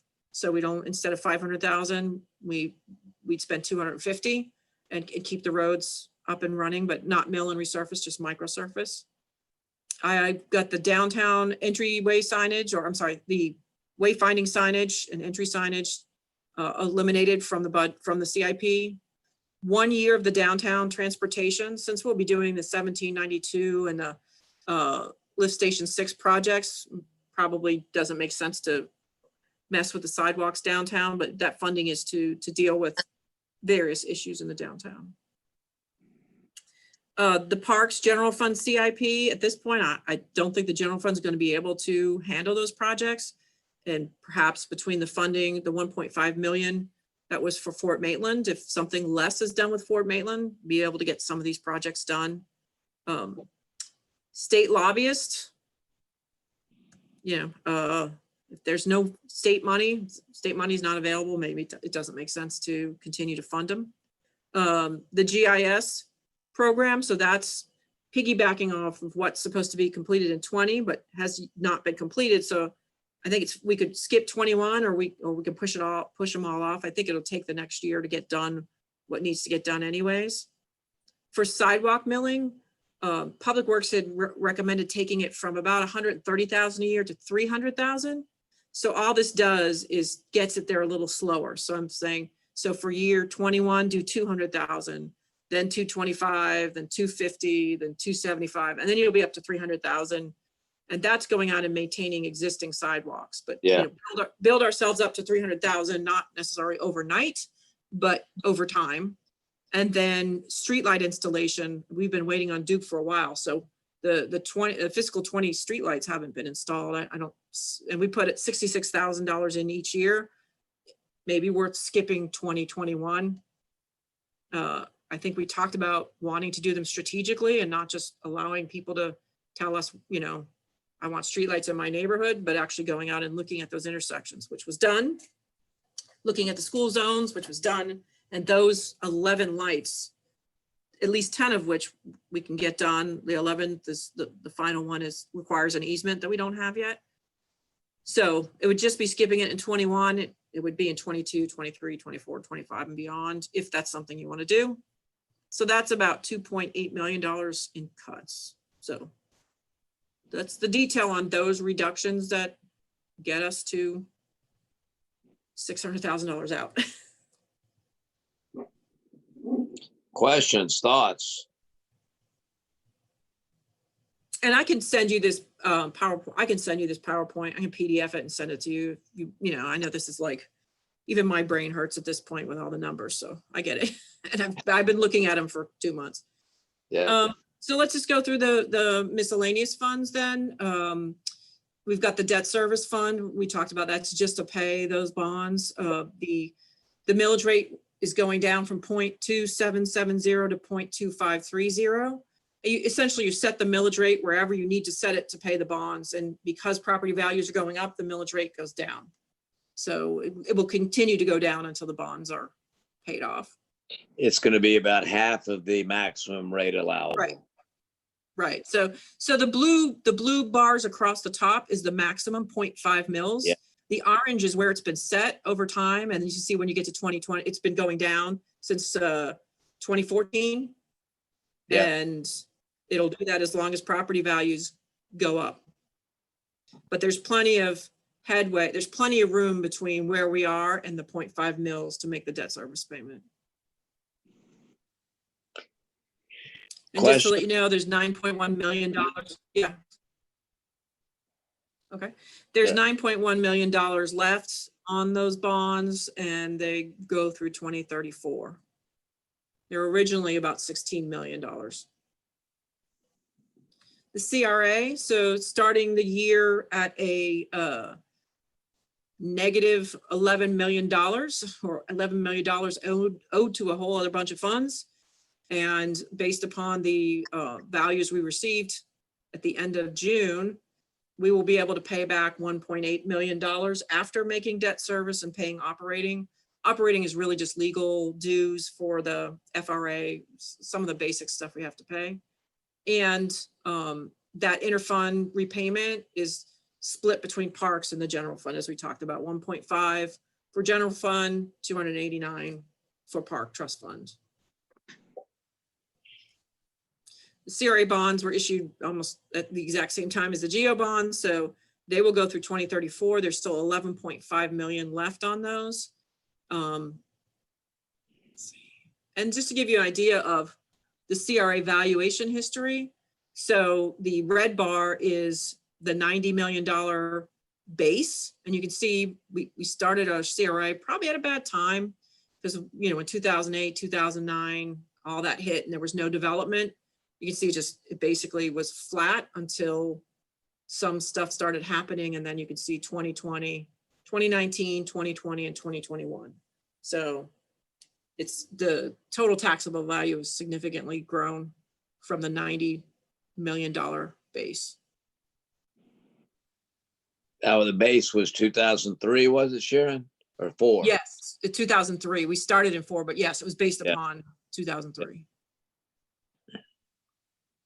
Park impact fee fund. So it's assuming Sandspur Trail is done, which we know we're about to do our groundbreaking on that. Independence Square gets done. And then, oh, that's in the wrong place. That 1.5 million should be Fort Maitland. So it should be down to, sorry, that's mine. That was the original estimate, but since then we've talked about discussing other options for Fort Maitland that we may be legally able to do in terms of reducing parking or creating a different kind of parking scenario, increasing parking for non-motorized boats, those types of things, and bring that number down as low as we can so that there could be funding left over for some other projects. So whenever that's done, when that $1.5 million is spent, the fund will only have about $98,000 left, which again, can be allocated to something, a new playground equipment. I mean, could certainly be used, but we've been in this position before when this fund has had no money. So Yeah.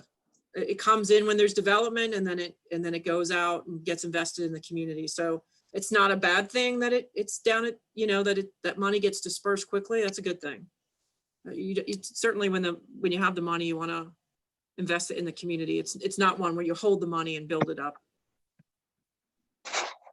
It's only working if it's out there for people to use.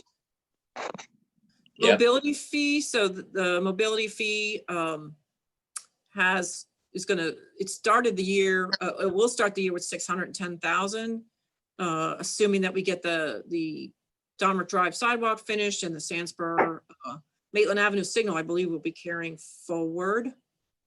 And, or we may have ordered, I'm not sure at this point. I'll have to double check if we've ordered it. And so the only project that's in there at this point in the 21 is to deal with the Sandspur and Covewood intersection. If you've been down there, it's that intersection that's always a mess, flooded. It's got some additional issues we think underneath there, because it gets fixed and then it drops down again, it gets fixed and it drops down. So this is basically rebuilding that intersection the right way. You know. Yeah, you got to take a big, when you go through, you kind of got to pull to the left and then come back to the right to get past that little dip. I don't know how many times it's been fixed since I've been here. This needs to be a permanent fix. So it won't be the $50,000 fix. So we're not thinking sinkhole then. Don't even say, No, but they'll do all those, they'll do all that analysis to determine what's going on under there. Yeah. And then, so here's just a summary of the CIP. The first issue is these downtown transportation improvements, and the 200,000 is for sidewalk pedestrian improvements in the downtown. So it was to work in the downtown to make it more pedestrian friendly. And so in the middle of what's going on with, I see my headers off, what's going on with 1792 and all the work that's going on there for the water and wastewater, we recommend not using the 2021 money, but just putting it on hold and keeping it in the future years. Oops, the 500,000 we talked about doing 250, and instead of milling and repaving, doing the microsurfacing, doing the same streets, but it costs half the price like we're doing this summer. The sidewalks that were in there, the first one is the Domrick sidewalks, and that's talking about Domrick Hills. So that was the sidewalks that would correspond to the sewer project. yeah, We might have more conversation about that. Rebuilding the Lake Lily overlook, which I think could probably wait a year. We could push it off a year. Mohican sidewalks, they will be designed. And so the question is whether you want to put them off until we see where we are, or whether you want to move forward with them on 10-1. But as it stands now, I took the sidewalks out, and then you can add them back in if you think they need to happen in 21. The community park boardwalk is just some additional work that needs to happen there.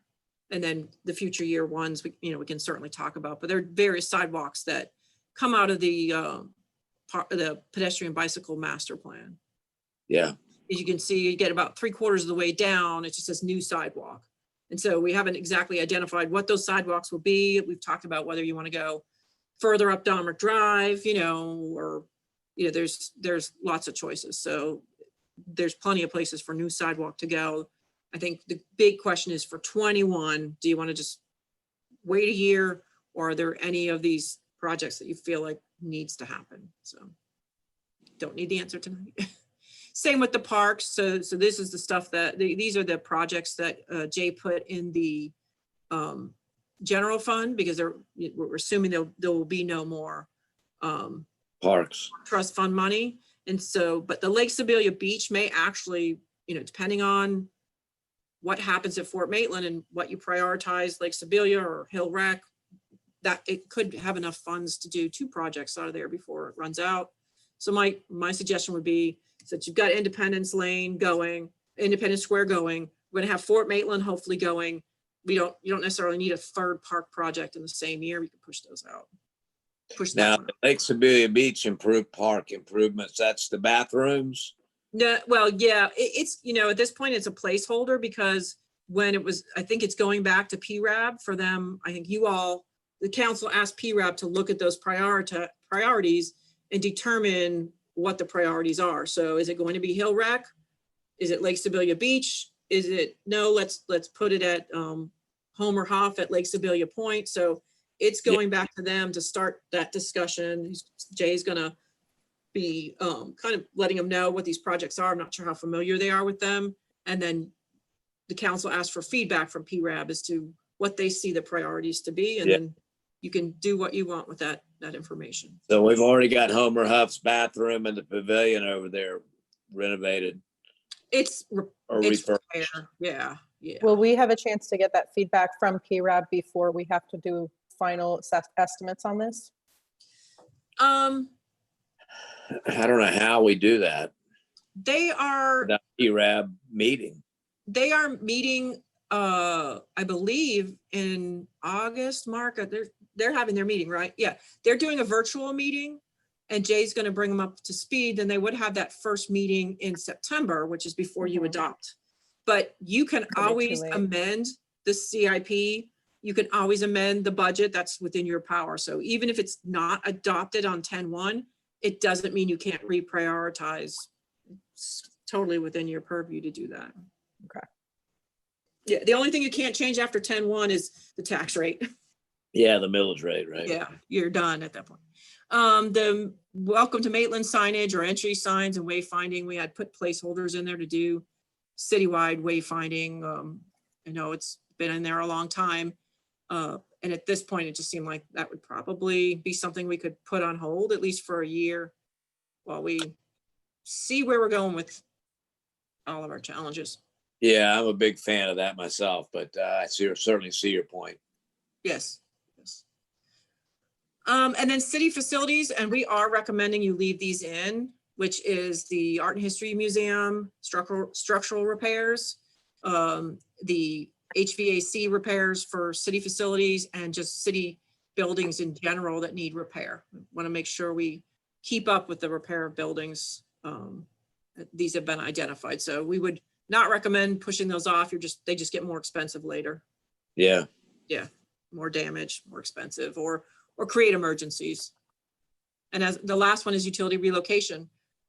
You know, it's not in there. It's a big number to fund. I don't think you can make enough cuts to fund it in 21. Sharon, question about, it came up with the undergrounding, but it relates back to our last council meeting, and I think we discussed posing the question about special assessments as a way of paying for that undergrounding. Is that something we're going to be able to look at?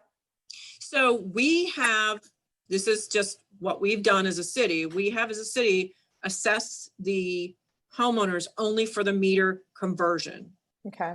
So, but that's not the big piece of it. The big piece of it is streetlights and the, there's several ways to go. The streetlights and the removal of the pole, the actual undergrounding itself of feeder lines and all of that equipment. I know that Duke has this targeted underground program, which we've not seen how much they're going to pay. They do pay a portion of this.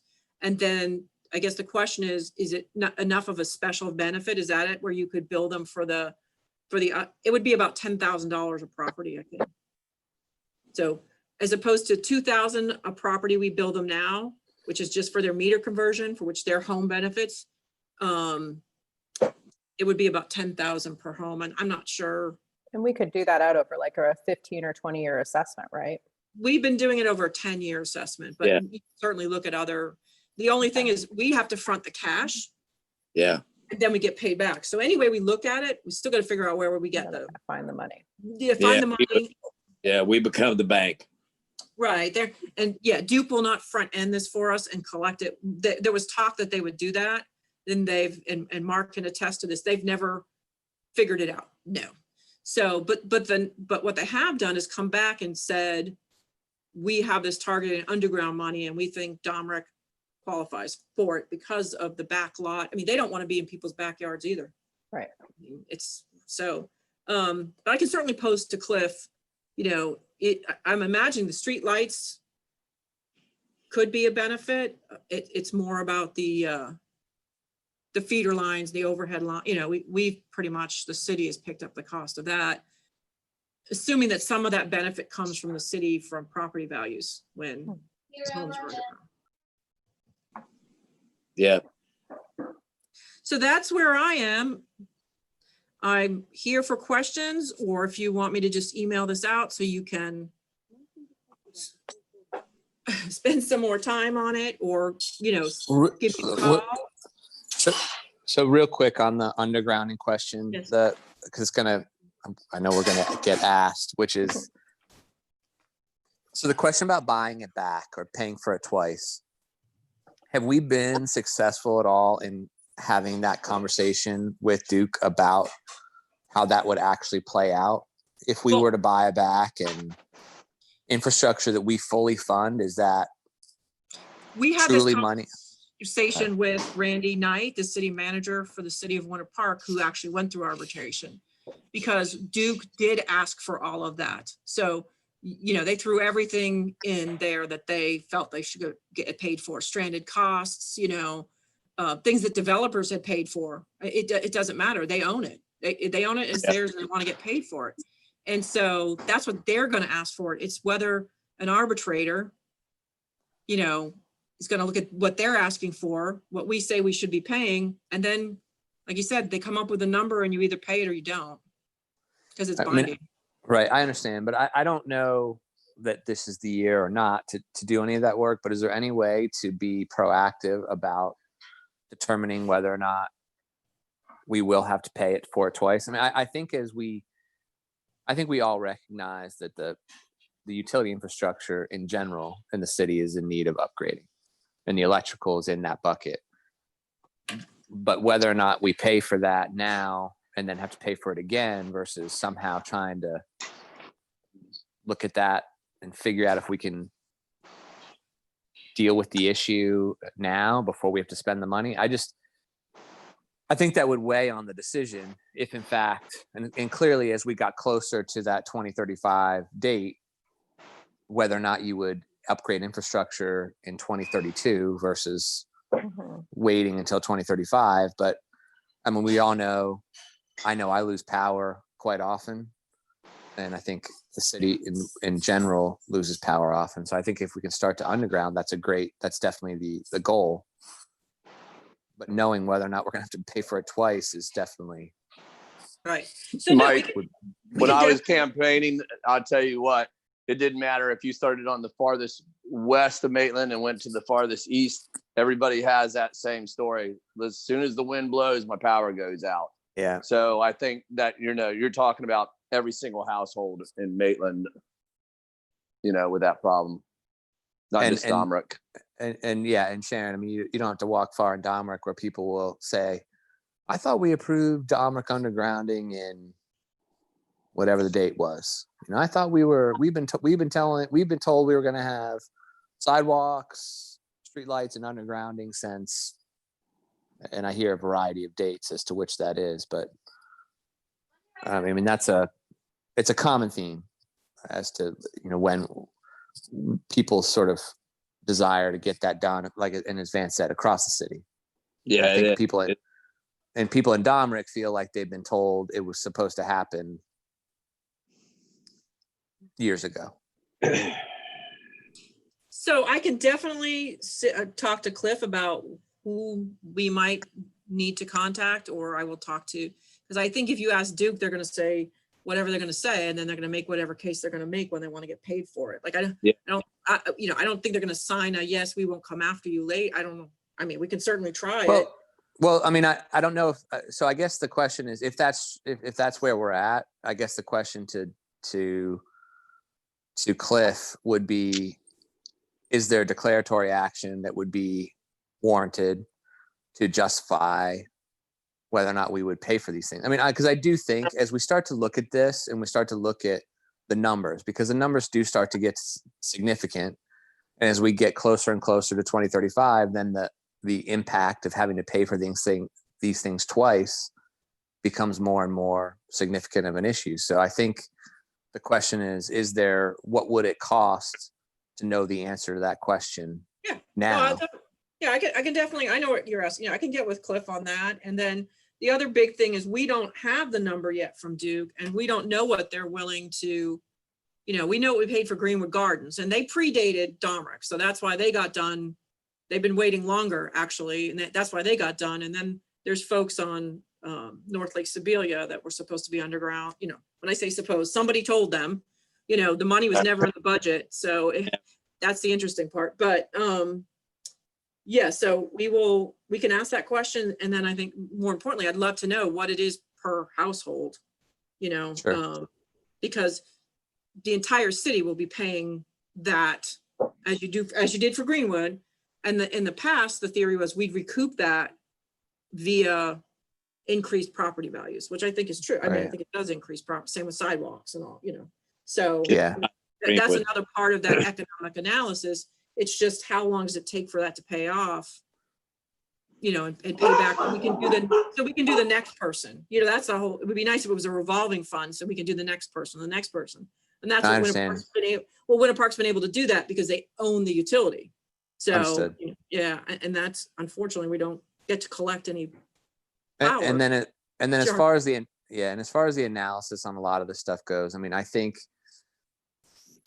the undergrounding is something that we all want, but it's not necessarily a safety issue. I think in some instances it could be. I think some of the sidewalk projects are safety issues. And so I think, I mean, there are some instances where I think it would provide a safer environment from a walking standpoint to have sidewalks. So as we weigh and balance kind of what we would sort of like to have versus whatever that want, need, like, whatever that saying goes.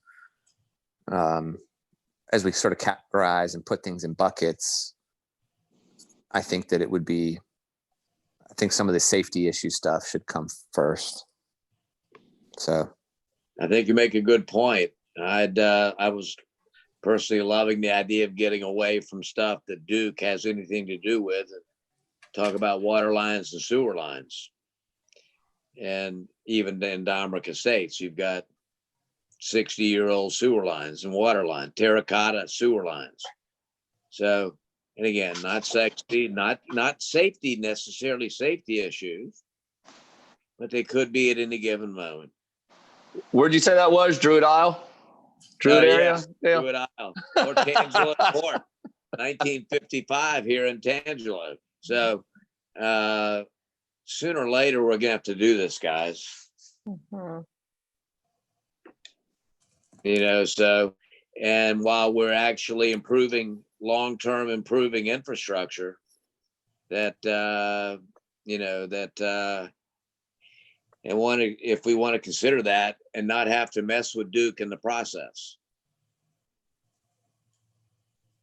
So again, and Mike, you're right. There's there's some obvious health and safety benefits to get sidewalks more broadly installed. And I'm extremely personally weary of the complaining and that's a part of in putting in sidewalks. I'm not terribly patient about it. So, it's our right of way. We'll put in there what we choose. So talking about health, those galvanized, I think they're galvanized water lines that are back from the 50s and the 60s. Yeah. Does that bring a health issue? Well, at you're all exactly to it? right. Old 2-inch galvanized water lines are what's right in front of my house. I've seen them. I was afraid to look at them. Well, mine too. You remember they dug them up? Yeah. My neighbor dug them up and they didn't look too healthy. So Sharon. again, Mhm. Go ahead. oh, no, you're fine, Lindsay. Go ahead. Well, I wanted to come back around to the question of the GIS. On when we were going through it for the numbers for the GIS, and I want to say I think that is a program that is really essential. I Yes, think it's really, agreed. really important to Yes. the future of our land development in Maitland and actually looking like a real city who can attract, big boys to come and play with us.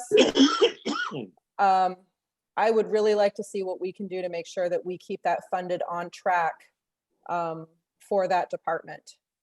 Yeah. Agreed. Lindsay, you wouldn't believe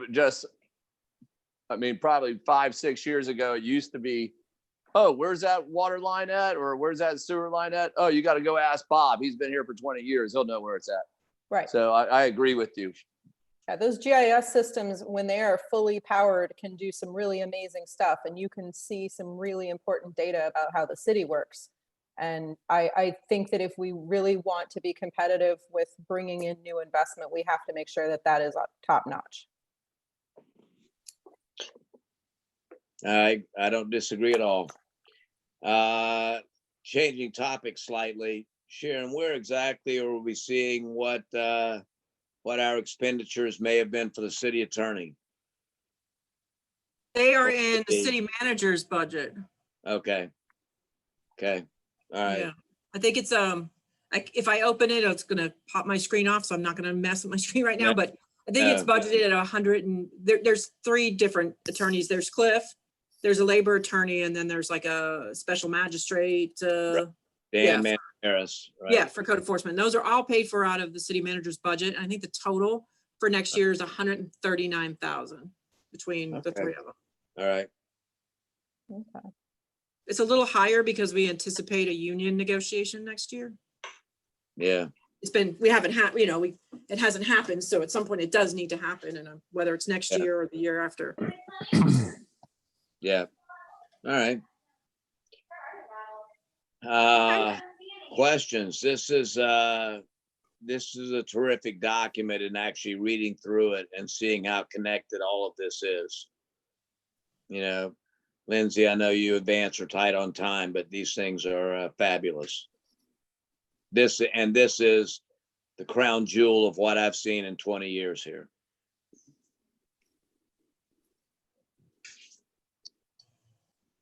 All right. Okay, so You know, I think Sharon's just done a really good job at her presentation tonight. So I think she's doing such a great job. It's kind of answered a lot of the questions. right, a Totally lot more agree. work to do. So I will send out, Lindsay, you want the actual draft in a PDF so that you can view it more easily. I gave out some paper copies. If anyone wants a paper copy, I'm happy to do that. I gave 2 folks already asked for that. And then I will email out this budget workshop. Since you don't have access to it on your iPad, I'll just PDF it and email it out. Yeah. Anything else we want to address right now, Sharon? The only thing for, tomorrow, we've got library A&H, but for Monday, we're setting the tax rate. It's not a public hearing. Well, you don't have to advertise it in the newspaper or anything like that. It's not that Yeah. kind of a hearing. Yeah. Are we still doing these remotely? Before we put the agenda out tomorrow, I just want to make sure. Let's go ahead and plan on doing that remotely on Monday. Okay. I hope it's more fun than tonight. Yeah. No, we're fine. This was fun. Just a reminder again about noontime tomorrow. And so I'm certainly going to miss whatever sandwich I was going to get. So Well, you can mute yourself and turn the camera off and eat your lunch. I mean, that's the goal of the noontime workshop. But also the order will be A&H first and give them up to half an hour. Like I told her, 10 minutes, and then the rest for questions. And whenever she's done, then library will go forth, and we will screen share to them and they can show their presentation. yeah. Do you know if A&H has built anything new into their budget from the accident? Well, that's still. You mean like Insurance. to put in front of like a bollard or anything like that, or? Well, yeah, because we discussed that there was potential for safety improvements. So is any of that has been added in or no? I don't believe so, but I did speak with Bill Randolph and he wants to meet. I don't think what he's looking at is super expensive. He's talking about like a bollard that could go in and out that would be in front of that, because where it sort of tees in front of there. So we'd be more than happy to meet with him and talk about what they want. There will be cameras there, but again, they tell you what happens afterwards. I think he was looking for something that would prevent, that from happening again, although. And they've still got kids running around on the roof too, Sharon. It has not happened. I'm going to knock on wood again since that weekend. So may have been related. Maybe somebody was using the back of the truck to jump up from there onto a roof. Yeah. And then hit reverse and. Yeah. Oops. For those of you that aren't aware, the Mayan Garden or whatever they call it, plaza on the west side, on the central side, I think that's finished now. And Robert said finishing up. So soon, very soon, but it looks nice. Yeah. Progress. And then they're sort of in the middle of getting a conservator to give us a estimate to fix the damage. Yeah. As best we can, right? Well, the good news is they got the 3D scans. So they know exactly what it looks like. And I mean, if we didn't have those, it would have been much more difficult to get somebody to restore it or replicate it. Yeah. All right, guys. Any other questions or comments? Mike, anything? I can't see you. He's hiding. All right. I would just say No, Vamonos I've got- Orlando. No, I've got nothing, and no, these are good, and they're always. I've learned from previous years about what people bring up, and we're missing my our full crew, but I know that these are hard. These are hard decisions. and they're Yeah. hard because I think that a lot of people, and I think just from, I know Mike from living on this side, he hears the same thing, I'm sure, is that we were starting to see a lot of work go in, and everybody was really appreciative of the sidewalks and the things that were starting to get going. And unfortunately, these times hit, and maybe some of those get delayed, but it's just unfortunate and sad times. But I know we'll do our best to try to prioritize what makes sense, and Yeah, we will. but it's not easy. And Councilman Thomas was listening because he called me when it all froze up, and he can listen to the rest of it tomorrow. So he'll hear the stuff that you all brought up as well. No, Good. and he always brings up good stuff when, I mean, like his side of the neighborhood is going to get impacted a lot by some of the undergrounding projects that are going on. So, and they have sidewalk issues and everything. So, Yeah, but they got a Tuscarora sidewalk now, so life is good. yeah. All right, guys. All right, y'all. Thank Anything you. else jump out at you? Thank you, everybody. We'll see Thank y'all you. tomorrow afternoon. Okay. All right, thanks, Robert.